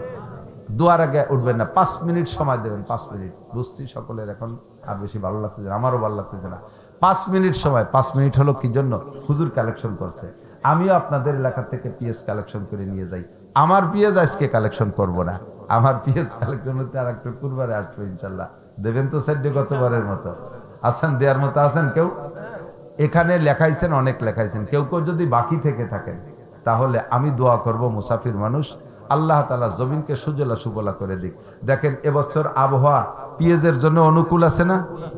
বৃষ্টি নাই, নষ্ট হয় নাই, পরিমাণ মতো শীত পড়ছে, পরিমাণ মতো আবহাওয়া। আল্লাহ তাআলা যদি ফসল দেয় জমিনের ভিতর থেকে বরকত, মানুষের রিজিক মাটির ভিতর থেকে আসমান হয়ে মাটির মধ্যে দিয়ে আল্লাহ বের করে দেয়, এবং পর্যাপ্ত পরিমাণ দামও পাইছেন পেঁয়াজের, পাটের দাম ভালো পাইছেন, সব মিলে আল্লাহ পাক আপনাদের ফিভার করছে। খুশি আছেন না? যদি আপনারা এই ফসলের সাথে সদ্ব্যবহার না করেন, আল্লাহ মাঠের থেকে রেখে দিতে পারে, ঘরে আনার পরে পচাই দিতে পারে। 3-4 বছর আগে শেখ হাসিনার আমলে পেঁয়াজ ঘরে পৌঁছে গেছিল, সে 250 টাকা কিনে 300 টাকা কিনে খাওয়া লাগছিল, মনে আছে নাকি? তো দেখেন কত বড় গজব চলে গেছে। সামনে ফসল যাতে সুজলা সুফলা হয়। যদি কেউ বাকি থেকে থাকেন সদকায় জারিয়া, আমি প্রাণ খুলে দোয়া করব আল্লাহ বরকতপূর্ণ ফলন দিক, পিএস বেসে যেন হজ উমরা করতে পারে তৌফিক দান করুন। যদি কেউ বাকি থেকে থাকেন তাহলে সে একটু বলবেন যে আমি ইনশাল্লাহ 1 মণ পেঁয়াজ, আধা মণ পেঁয়াজ দেব এই মাদ্রাসায়, 1 মণ পেঁয়াজ, আধা মণ পেঁয়াজ, 10 কেজি পেঁয়াজ। বাকি যারা আছেন তারা যদি থাকেন, আর বাকি না থাকলে তো আর আমার বলার কিছু না, হুজুর তো অনেকক্ষণ পর্যন্ত কালেকশন করছে। শেষ কালেকশন হলো আজকের পকেটের নগদ যে টাকাটা আছে, বড় টাকাটা, আজকের পকেটের বড় টাকাটা, বিসমিল্লাহ কেটে এই টাকাটা ধরবেন। আমি তার জন্য খাস দোয়া করবো, আল্লাহ তাআলা হজ উমরা করার তৌফিক দান করবে। ভলেন্টিয়াররা ভিতরে যাবে, আপনারা আজকের পকেটের বড় টাকাটা একটু পকেটে হাতে রেডি করেন। ভলেন্টিয়ার একটু ভিতরে যাচ্ছে। হাত কালেকশন তো হয় নাই, হাত কালেকশন, হ্যাঁ হাত কালেকশন একটু যান।